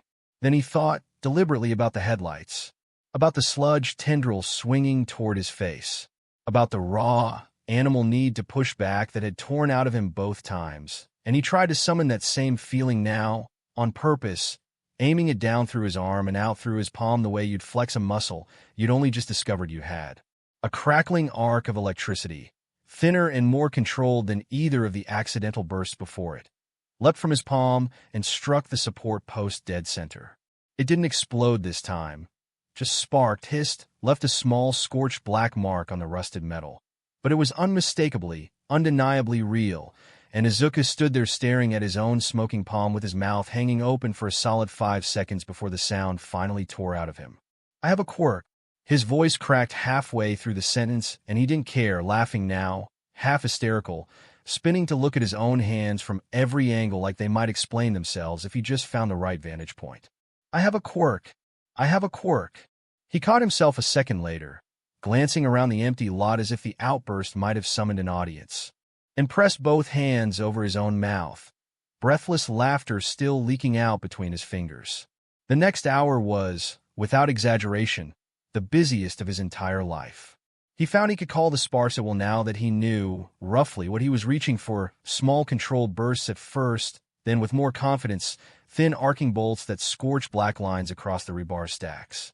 He found his body moved faster than it had that morning, cleared a gap between 2 concrete footings in a single bound that would have been flatly impossible for him 12 hours earlier, caught himself against a support beam with reflexes that seemed to know what was about to happen a half-second before his conscious mind did. He tried, tentatively, to remember the exact sensation of the sludge tendril passing through him without resistance, chasing after it the same way he'd chased the lightning, and gasped out loud when his own hand, for one dizzying half-second, seemed to blur and thin at the edges like static on an old television screen before snapping back solid. He didn't understand any of it. Not the mechanism, not the source, not why a body diagnosed quirkless for 10 straight years had apparently decided, on this exact night of all nights, to start doing this. But somewhere in the middle of that hour, soaked and shaking and giddy in the abandoned lot's buzzing orange light, a single thought surfaced through all the chaos and settled, with quiet, absolute certainty, into place. The fruit. He straightened up slowly, sparks still fading from his fingertips, and thought back.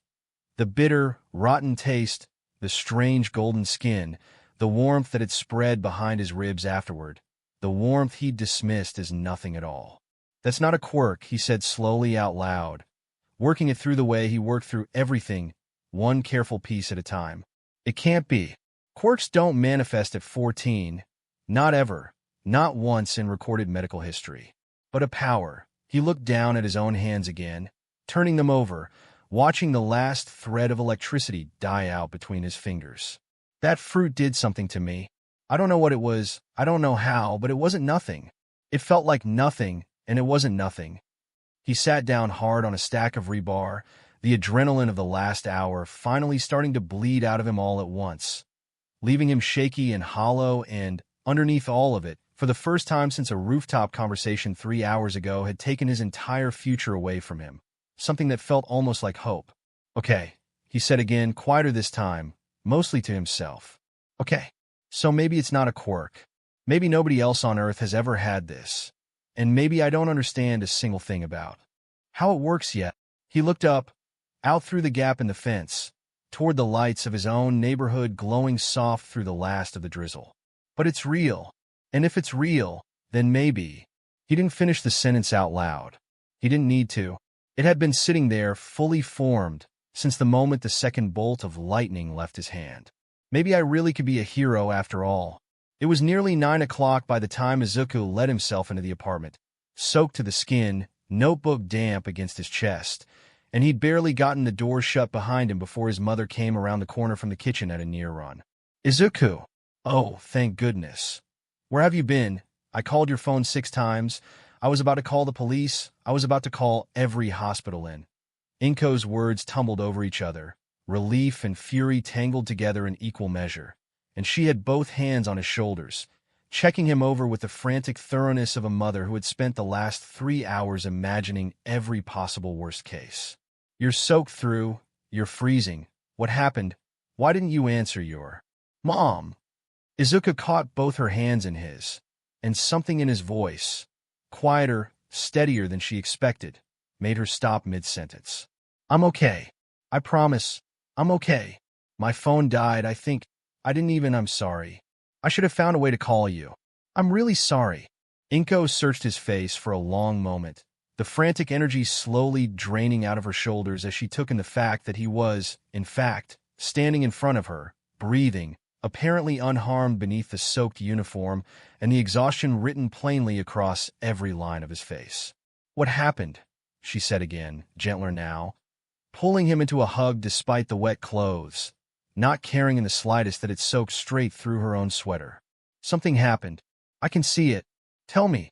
And Izuku, standing in the front hallway of the only home he'd ever known, dripping onto the floor mat, found that he genuinely did not know where to begin. Not with the parts that would frighten her.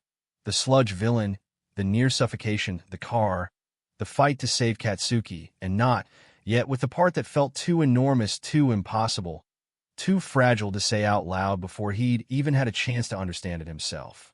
So he told her the part that mattered most. I met All Might today, he said. He saved me from a villain. And then he told me, his voice caught, and Inko's arms tightened around him instantly, sensing exactly where this was going before he'd finished the sentence. He told me I couldn't be a hero. Not without a quirk.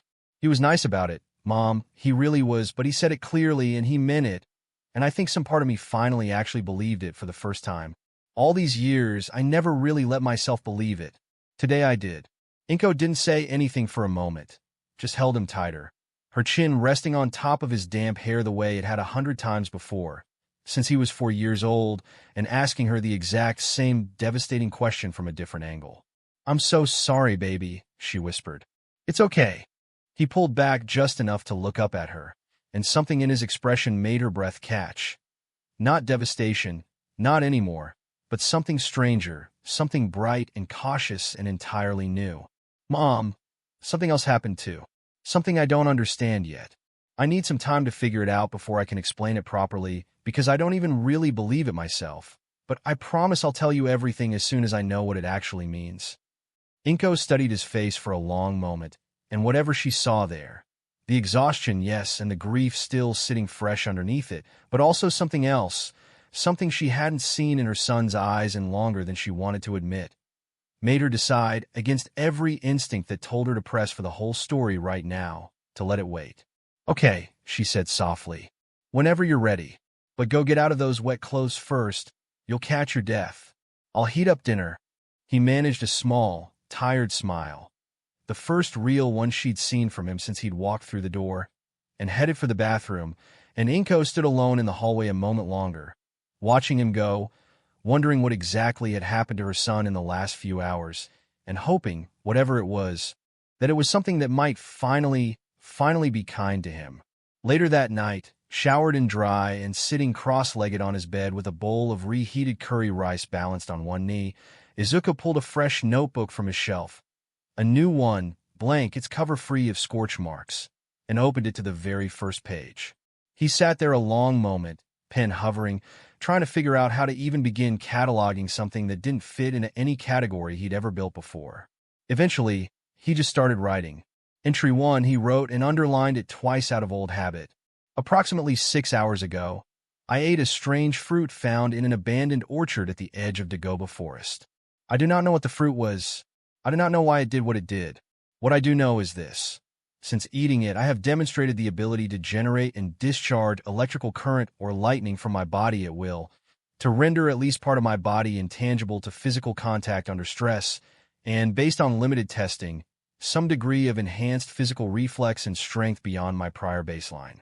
He paused, chewing the end of his pen, and then added, smaller, underneath. This is not a quirk. I am certain of that much, even if I don't yet understand what it actually is instead. Quirks don't manifest at 14. Whatever this is, it doesn't follow the rules I've spent my whole life memorizing, which means I get to write new ones. He set the pen down and looked out his bedroom window, out past the streetlights toward the dark smudge of Dagoba Forest on the horizon, thinking about a rooftop conversation that felt, somehow, like it had happened both 3 hours ago and a lifetime ago at the exact same time. All Might's words hadn't stopped being true. Nothing about tonight had unsaid them, or made them any less honest, or any less kindly meant. Heroism really was about what your body could survive while you were being brave. A quirk really was, for most people, the only thing standing between courage and a funeral. He just wasn't most people anymore. Not since about 6 hours ago. He thought about the UA entrance exam. 10 months away now, according to the calendar pinned above his desk. 10 months that had felt, as recently as this morning, like a countdown to a humiliation he'd simply chosen to walk into anyway, because the alternative was never trying at all. 10 months no longer felt like nearly enough time.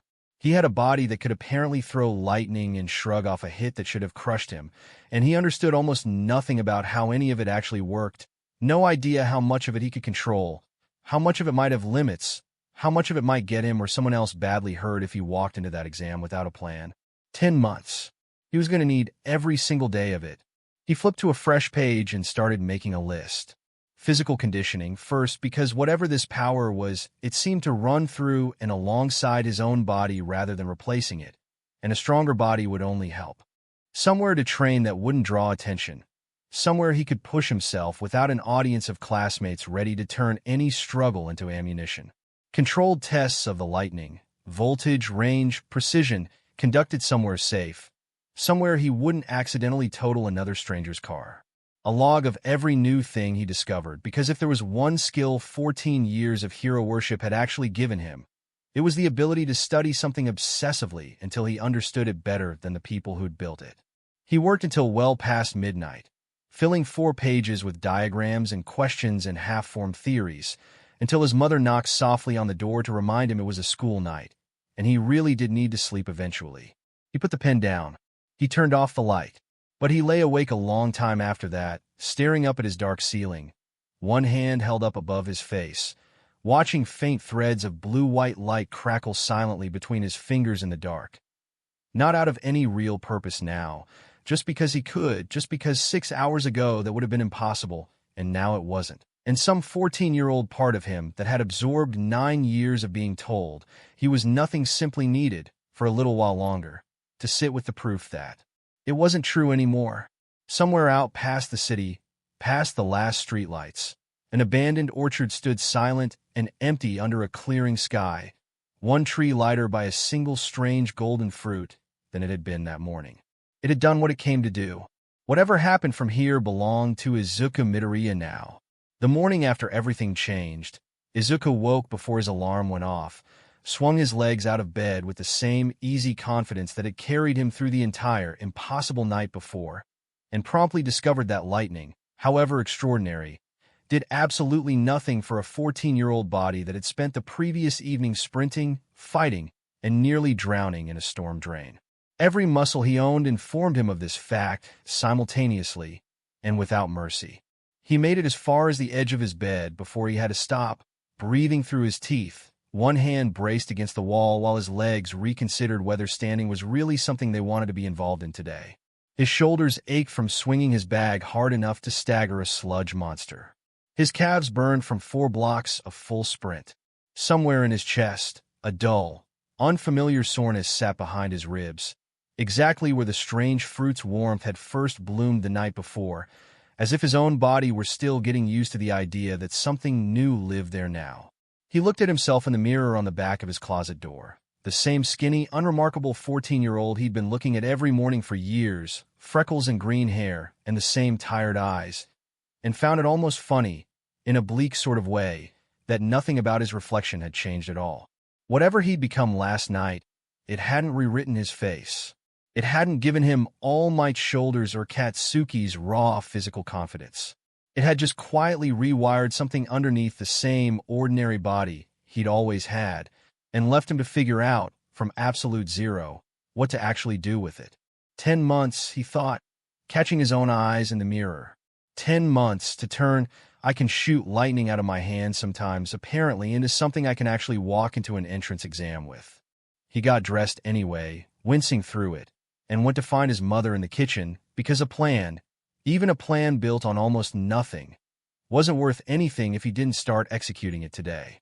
He'd settled on the shape of it lying awake at 2 in the morning, staring at his ceiling, and by the time actual sunlight replaced the streetlights outside his window, the plan had a name, even if it didn't yet have much substance.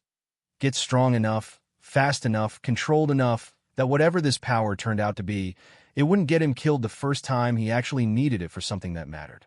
The where had been easier to settle than the how. Izuku knew, from years of quietly cataloging every hero-adjacent detail the city offered up, that Takoba's seaside bay sat a 40-minute run from his apartment, mostly forgotten, its shoreline littered with decades of washed-up trash nobody official had ever bothered clearing.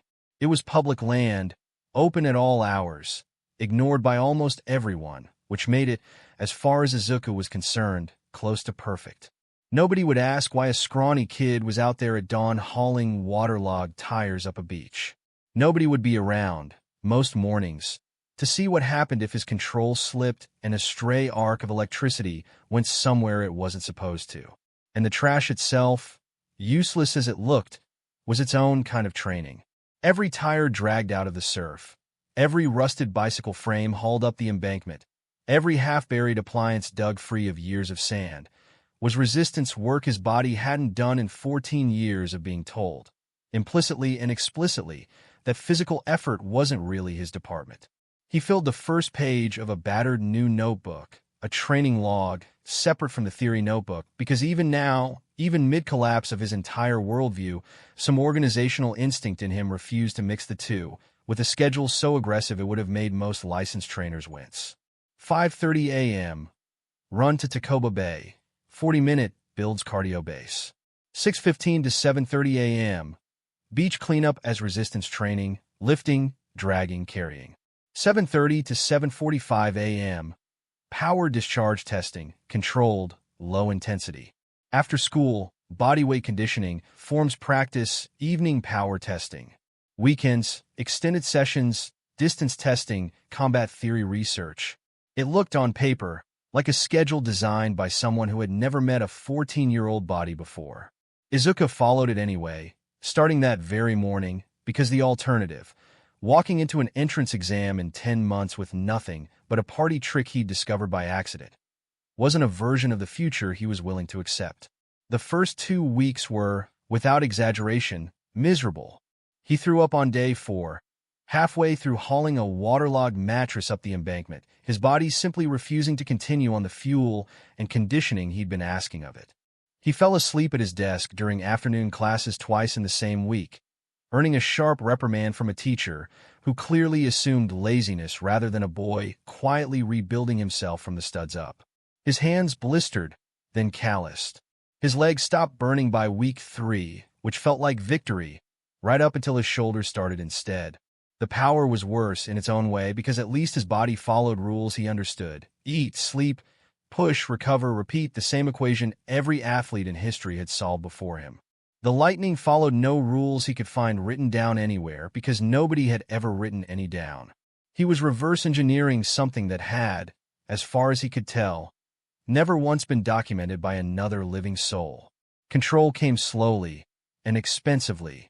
On his 11th morning at the bay, testing how much force he could put behind a single discharge, he misjudged the effort by a wide margin and put a crackling bolt clean through a boulder the size of a small car, shattering it into a spray of gravel and scorched stone dust that rained down over a 15-foot radius, including, unfortunately, directly onto himself, leaving him coughing and half-blind for a full minute afterward, ears ringing, small cuts stinging along one forearm where a chunk of flying rock had caught him.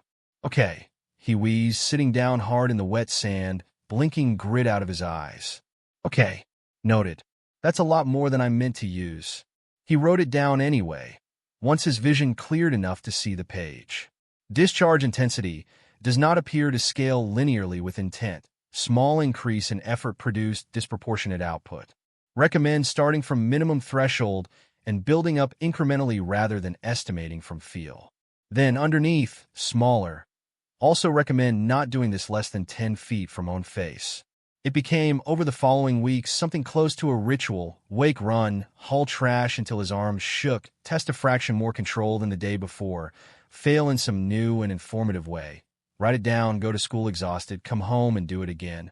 He learned to throw a spark no larger than a static shock, and then gradually to hold that same restraint at higher and higher output, until by the end of the first month he could put a controlled bolt through a soda can from 30 feet without leaving so much as a scorch mark on the sand around it. He learned, too, in fits and starts, that the strange pass-through sensation from the night with Katsuki wasn't a one-time fluke. He could summon it if he concentrated hard enough and let some deep, unfamiliar part of himself simply let go, his whole body thinning, humming, edges blurring like a badly tuned television, solid 1 second and something else entirely the next. He couldn't hold it for more than a few seconds at first, the effort of it leaving him gasping and disoriented, prone to snapping back to solid form at the worst possible moments, once dropping him straight through a beach chair he'd been sitting on and depositing him, undignified, flat on his back in the sand. But a few seconds became 10. 10 became 30. By the second month, he could hold it long enough to let 3 separate practice-thrown rocks pass clean through his chest without so much as a flinch, watching them sail on through the space where his rib should have been and thud harmlessly into the sand behind him. He wasn't entirely alone out there. He discovered, somewhere around month 3, an elderly woman named Mrs. Sato walked the same stretch of shoreline most mornings with an aging Shiba Inu that had long since stopped pretending to enjoy the exercise. And after the 3rd or 4th week of watching a green-haired teenager methodically drag decades of trash up the embankment before dawn, she started bringing him tea in an old thermos, setting it down on a dry rock without a word most mornings and collecting the empty cup the next day. "You don't have to do that," Izuku told her, the first time he worked up the nerve to actually thank her properly, flushed and sweating, a rusted shopping cart still gripped in one hand. "I know I don't have to." She scratched behind her dog's ears, watching him with sharp, assessing eyes that missed very little. "This beach has looked like a landfill since before my Ken here was born, and some council meeting somewhere has been promising to look into it for a decade. You're the first person who's actually done anything about it instead of talking. Least I can do is keep you caffeinated." She squinted at him a moment longer. "Whatever you're training for out here at 5 in the morning, young man, and don't tell me it's just the trash. I've got eyes, I hope it works out." Izuku never did explain it to her properly, but her thermos kept appearing on that same dry rock, 3 mornings a week, all the way through to the end, and it became, in its own small way, one more thing he was determined not to let down. The dream started sometime in the third week, and Izuku never did figure out exactly what triggered them, or why. They weren't like ordinary dreams. Not the loose, dissolving logic of most nights, gone within seconds of waking, replaced by whatever the morning demanded of him. These arrived whole, vivid, and strange in a way that felt less like imagination and more like memory, though they belonged to no memory he had ever actually made. He dreamed of gold, not metal, exactly, though it gleamed like metal. A whole horizon of it, clouds stacked and folded into something almost solid, thick enough to walk on, glowing amber gold under a sun that seemed to burn closer and fiercer than any sun he'd ever squinted up at from the ground. He dreamed of standing somewhere impossibly high, higher than any building, higher than any mountain he'd ever seen photographs of, looking down at a landscape of floating stone and drifting cloud islands that had no business existing anywhere in the physical world. He dreamed, most of all, of a voice. Not his own, booming, resonant, edged with something that might have been amusement and might have been contempt, using a mouth that felt entirely unfamiliar even as it moved with a fluency Izuku's own tongue had never managed.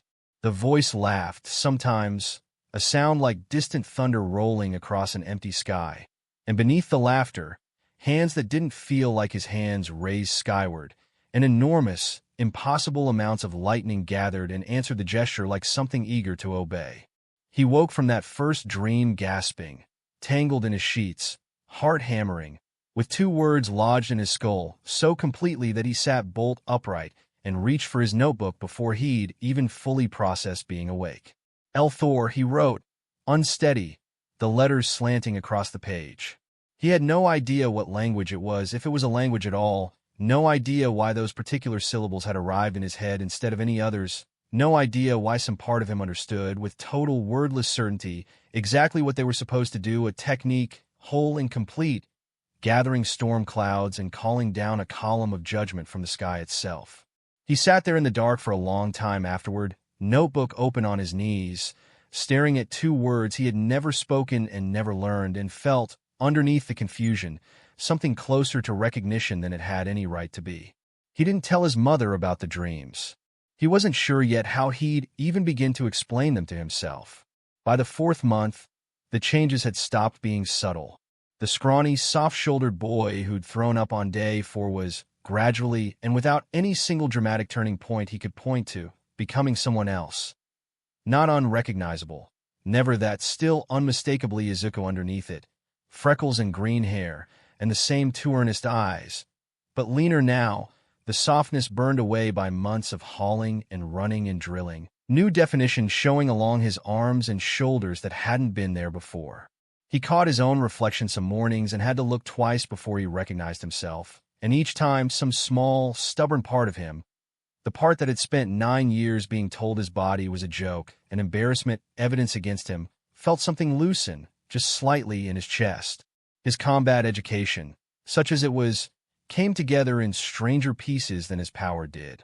He spent a humid Saturday afternoon in month 4 watching and rewatching a third time a grainy amateur video of a retired boxer teaching footwork basics to a class of complete beginners, pausing every few seconds to sketch stance diagrams in the margins of his notebook, then spent the following dawn on the beach walking through those exact same steps in the wet sand until his calves burned and the motion finally stopped feeling borrowed.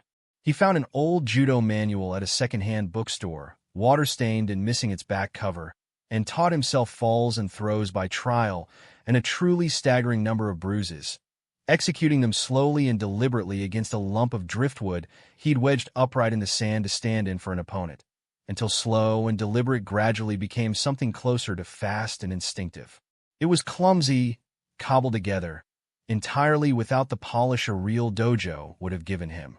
But by month 6, when he finally worked up the nerve to actually spar, really spar, full effort, against the only opponent available to him, which was to say the driftwood post itself, wrapped now in enough old moving blankets to survive a proper strike, he found his body doing things it had simply never been capable of before, reading the shift of weight before a strike landed, redirecting force instead of only absorbing it, moving with an economy that had nothing to do with lightning at. all and everything to do with 10 months of quiet, unglamorous repetition. He still had no idea, walking into the entrance exam, whether any of it would hold up against an actual opponent who could hit back. But for the first time in his life, his body felt like something that belonged entirely to him, built by his own hands out of nothing but stubbornness and dawn light on an empty beach, and that alone felt like more than he'd ever dared to hope for. The dreams kept coming through all of it, unpredictable, arriving maybe once a week, sometimes twice, always leaving behind the same disorienting residue of a life that wasn't his. Flashes of a throne carved from something that gleamed like lightning-fused stone, an enormous staff crowned with jagged golden prongs, the sensation, over and over, of being far, far larger than his own body actually was, of looking down at a world laid out beneath him like something owed. He never told anyone.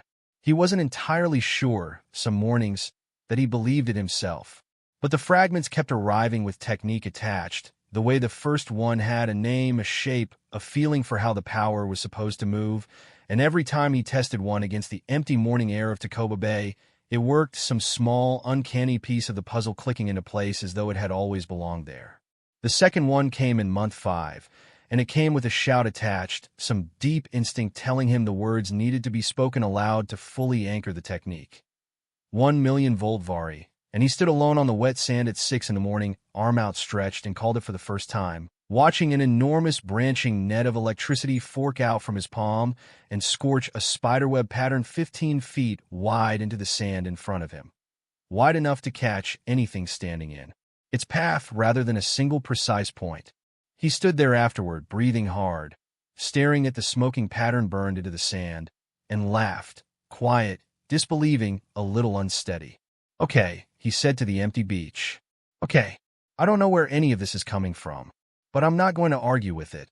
It was late in the 5th month, on an unusually warm evening, that Izuku made the mistake that came closest to ending his training altogether. He'd been turning the same question over for days. How far did the power's rules actually extend? He could throw lightning through open air, through solid objects when he chose to let it arc rather than direct it precisely. He could turn some or all of his body intangible and let physical attacks pass through him without resistance. He could move faster than his old body ever could have. But he had never, not once in 5 months of careful, methodical testing, tried the ocean. It seemed, in the moment, like a reasonable enough experiment. Takoba Bay's water was calm that evening, the tide gentle.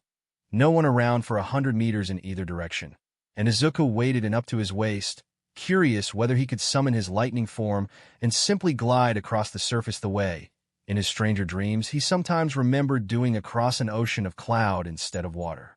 He called the transformation the way he always did, that familiar internal letting go, the sensation of his own edges blurring and humming. And nothing happened. Not nothing in the sense of failure. Nothing in the sense of absence. The power simply wasn't there anymore, gone as completely and instantly as a plug pulled from a wall socket. And in the half-second it took Izuku's mind to process that fact, his body, exhausted from a full day of training, weighted down by soaked clothes, treading water in a way he hadn't needed to rely on purely human strength for in months, began with startling speed to sink. Panic arrived faster than thought.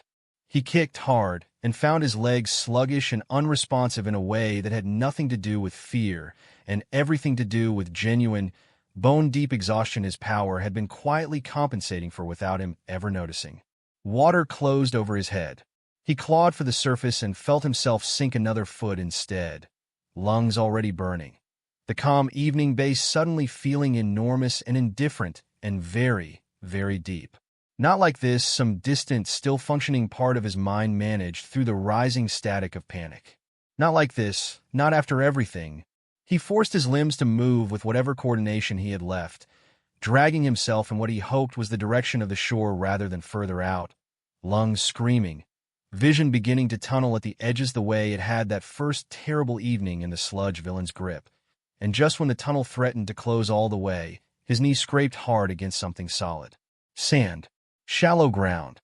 He surfaced in a violent, thrashing gasp, choking, dragging himself the last few meters through the shallows on hands and knees until he collapsed face down on dry sand, coughing up seawater, chest heaving, every muscle he owned shaking.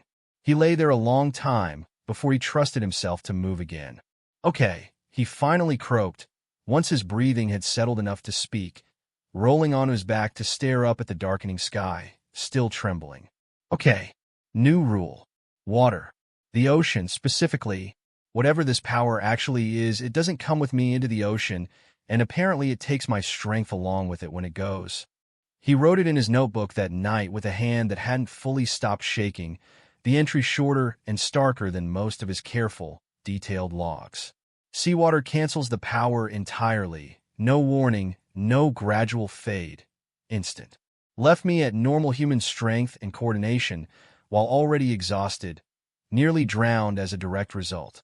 Do not test power-dependent techniques anywhere near open water again without a plan for total power failure. This could have killed me tonight. Be smarter than this.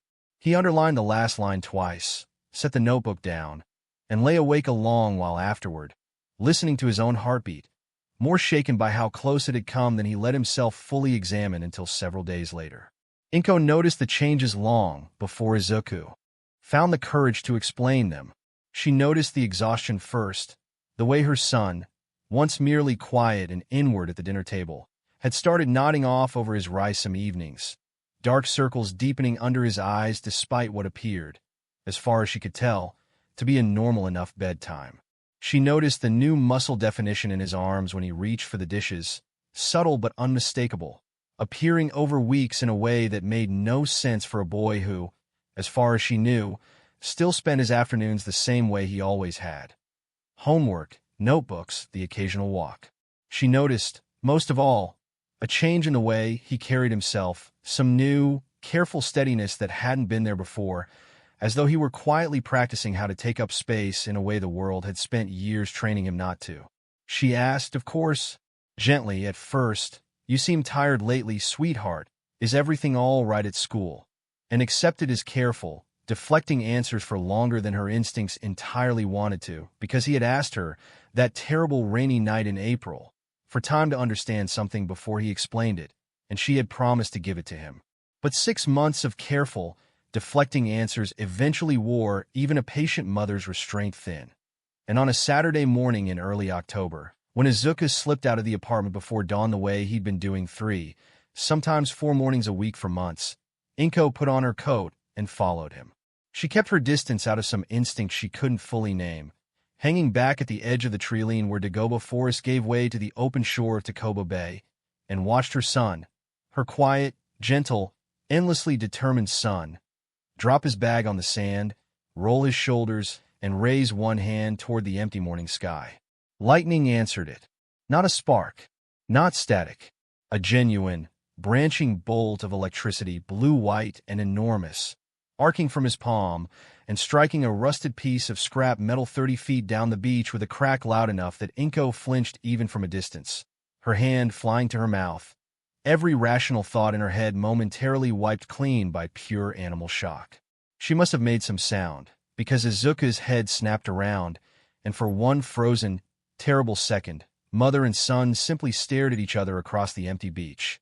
Izuku's face draining of color, one hand still faintly crackling at his side, and Inko standing at the treeline with tears already starting, unbidden, at the corners of her eyes. "Mom," he started, taking a step toward her, both hands raised now, placating. "Mom, I can explain, I promise. I'm not hurt, I swear, I'm not." "How long?" Inko said, and her voice came out steadier than she expected, though it shook at the edges. "How long have you been doing this?" Since the night I met All Might." "The same night." He crossed the sand toward her at a jog, stopping a careful few feet away, watching her face with the particular anxiety of a boy bracing for a reaction he couldn't predict. "There was this fruit, Mom, in the forest, and I ate it because I wasn't really thinking straight, and afterward I started being able to do this. I don't fully understand it either. I've been trying for 6 months. I have 4 notebooks full of everything I've figured out. His voice cracked. "I didn't know how to tell you. I didn't know how to explain something I couldn't even explain to myself yet. I'm sorry. I should have told you sooner. I know I should have." Inko didn't say anything for a long moment, searching his face, and Izuku made himself hold still and let her take whatever time she needed, because he owed her that much after 6 months of careful half-truths. "Do it again," she said finally. Izuku blinked. "What?" "Whatever you just did." Her voice was thick, but steadier now, some new resolve settling into it. "Show me. Properly this time. I want to understand what my son has been doing alone on a beach at dawn for 6 months instead of hiding it from me." So he showed her. All of it, or as much of it as he'd learned to control by then. Small, precise sparks first, then a real bolt aimed carefully at the same scrap of metal down the beach. Then, hesitant, the strange, thinning, blurring sensation of his lightning form, holding it just long enough for his mother to watch, wide-eyed, as a thrown handful of sand passed clean through the space where his chest should have been. By the time he'd finished, Inko was crying in earnest, and Izuku's stomach dropped all over again, certain for one terrible second that he'd made an enormous mistake, until she crossed the last few feet of sand between them and pulled him into a hug so fierce it nearly knocked him off balance. "I am so scared," she said into his shoulder, half laughing, half sobbing, "and so proud of you. And I need you to promise me you will never, ever do dangerous things like this alone again without at least telling me where you are. Because if something happened to you out here and I didn't know—" "I promise," Izuku said, and meant it completely. She pulled back to look at him, both hands framing his face the way she had 100 times since he was small, and something in her expression had shifted entirely, the careful, guarded worry replaced by something that looked, for the first time in 6 months, almost like hope. "All Might was wrong," she said quietly, fiercely. "Whatever this is, whatever it's called, wherever it came from, he was wrong, and I don't care how many good reasons he had for saying it. Look at you. Look at what you've built out here, all on your own, with no one teaching you, no one helping you, just because you refused to stop believing in something everyone told you was impossible." Her voice caught. "I am never going to doubt you again. Do you understand me? Never again." From that morning forward, Inko didn't just tolerate the training. She joined it in whatever ways a civilian mother with no power of her own could. Packing extra meals to replace the calories he was burning through, timing his sprints with an old kitchen stopwatch, sitting on a blanket at the edge of the beach some mornings just to watch, cheering, unabashedly, every time a bolt of lightning found its mark. It became, in its own quiet way, the thing that finally healed some small part of what All Might's rejection had broken back in April. Not because the training made the rejection untrue, but because for the first time since he was 4 years old, Izuku had someone standing beside him who had actually seen what he could do and believed in it not as a hope, but as a fact. There was a night in month 7 when none of it felt like enough. He'd spent the whole evening failing to hold his lightning form for longer than a handful of seconds, snapping back to solid at increasingly frustrating intervals, exhausted and sore and, for the first time in months, genuinely doubting whether 10 months of self-taught, half-understood power was ever going to measure up against classmates who'd had quirks handed to them at birth and years of proper instruction to refine them. He sat on the cold sand long after his scheduled session should have ended, staring out at the dark water, and let himself, just for a few minutes, actually feel the size of what he was attempting. Everyone else walking into that exam will have had their whole lives to learn how their power works, he thought, arms wrapped around his knees. I've had 10 months, no teacher, no other example of anyone who's ever done this before. What if it's not enough? What if I get in there and freeze, and everyone sees exactly what All Might already told me, that trying this hard was never going to be enough to make up for what I don't have? He let the thought sit there a long while, turning it over the way he turned over everything, refusing to flinch away from it even though it hurt.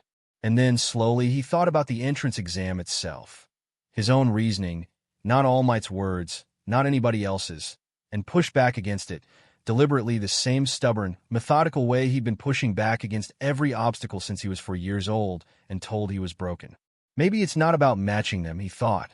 Maybe it was never about matching anyone at all. I'm not trying to become someone else's version of a hero. I'm trying to become mine. And I don't actually know yet what that's worth, because nobody's ever gotten the chance to find out. He got up, brushed the sand off, and went back to drilling the transformation, and though it still snapped back to solid twice more before he finally held it clean for a full 10 seconds, something about the effort felt different afterward, less like proving a point to anyone else, and more like simply, quietly becoming who he'd already decided to be.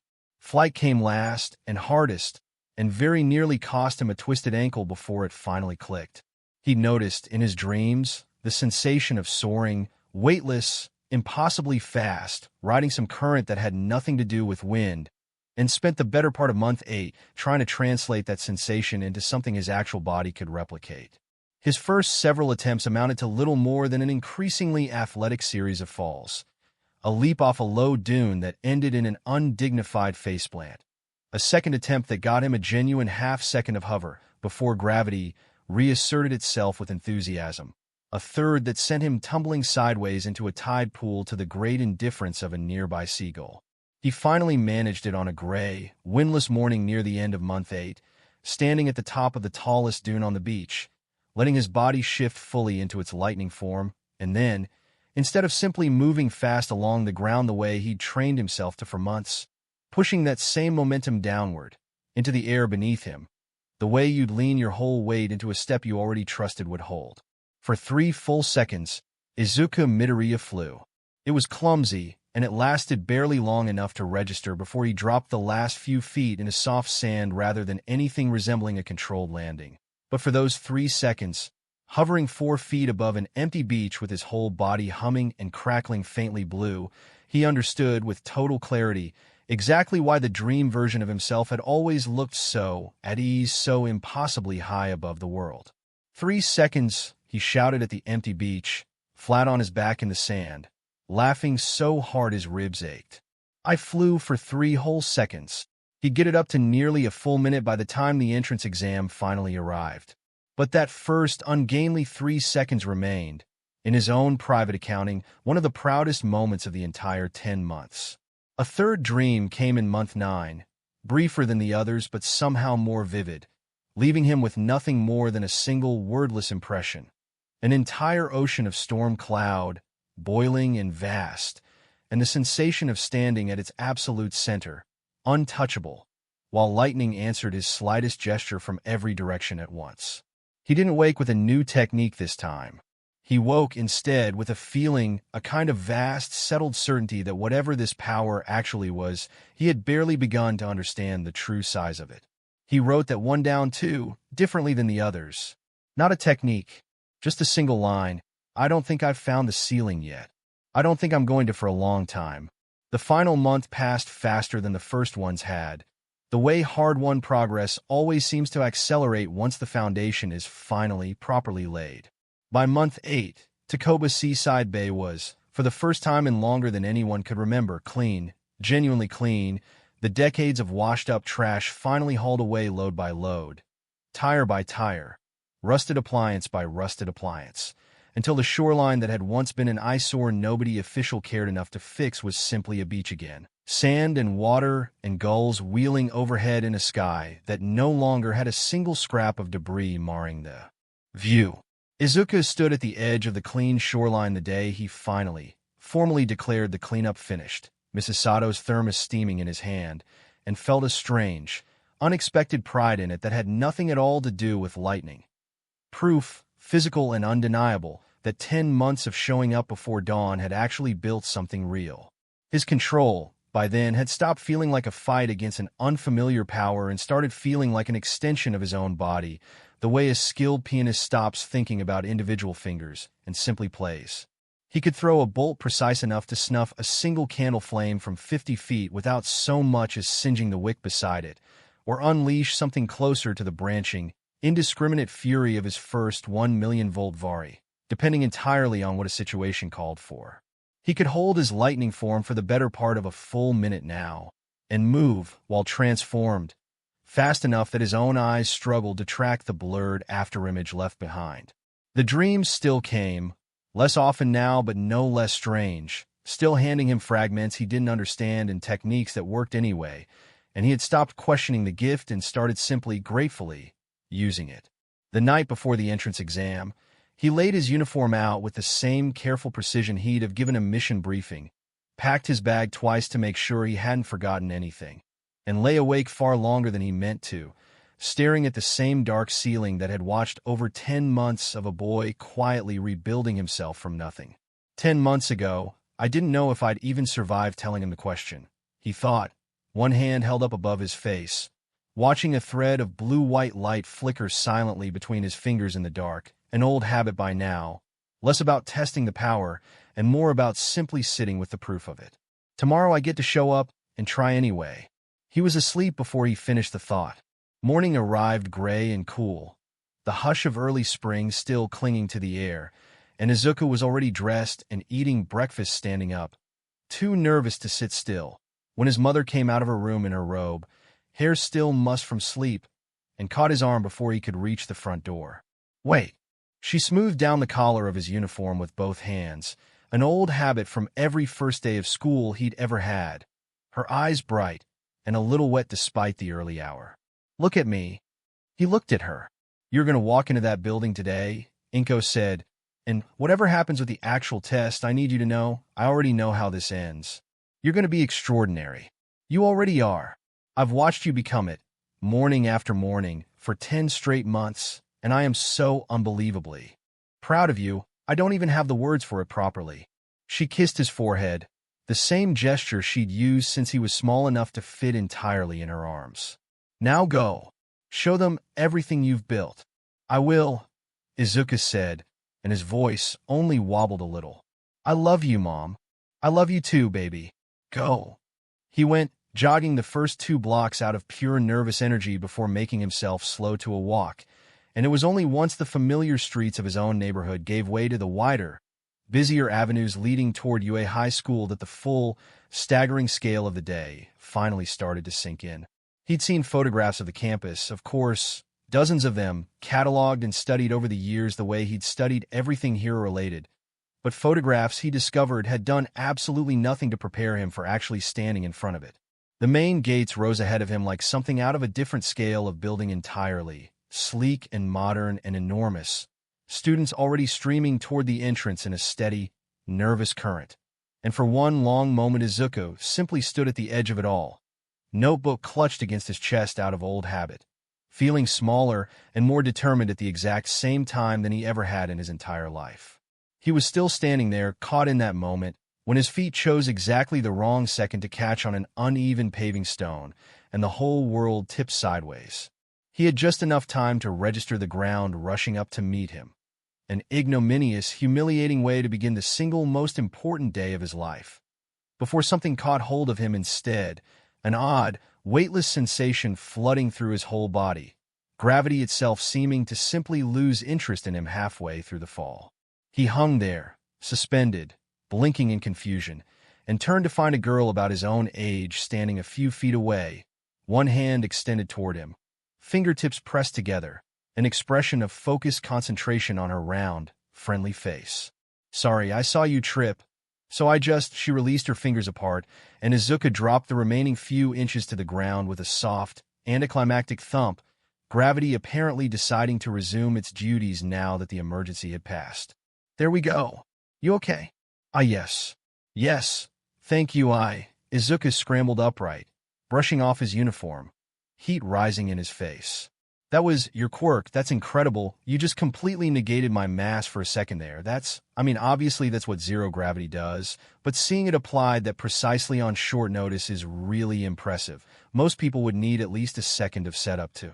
He caught himself mid-sentence, mortified, the old reflexive apology already halfway out of his mouth.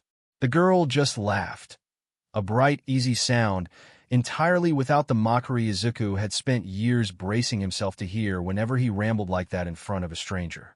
Wow, you really know your stuff, huh? She tilted her head, grinning. I'm Ochako Uraraka. You here for the entrance exam too? Izuku Midoriya. He managed something close to a normal smile back, still faintly dazed by the fact that this entire exchange had gone nowhere near as badly as every instinct he owned had braced for. And, yeah, 10 months of getting ready for exactly this actually. Well, good luck to you, Izuku.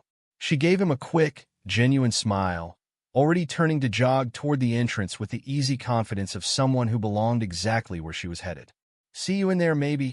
Izuku stood there a moment longer, watching her go, some warm, unfamiliar feelings settling in his chest that had nothing at all to do with lightning, before he remembered, abruptly, why he was standing at these gates in the first place, squared his shoulders, and followed the crowd of nervous, hopeful teenagers pouring through the entrance of UA High School. 10 months of dawn beach runs and dream-taught techniques, and a mother who had learned to cheer for lightning bolts instead of fearing them had brought him here, to this gate, on this morning. Whatever waited for him inside, he was for the first time in his entire life, actually ready to find out. This marks the end of part 1 of What If Deku Ate the Goro Goro no Mi and Became God of Lightning. A big thanks to Mr. Wonder King 12 for granting the permission to feature this amazing fanfiction. Please like the video and subscribe to Deku Universe for more interesting stories. Thank you, and see you soon.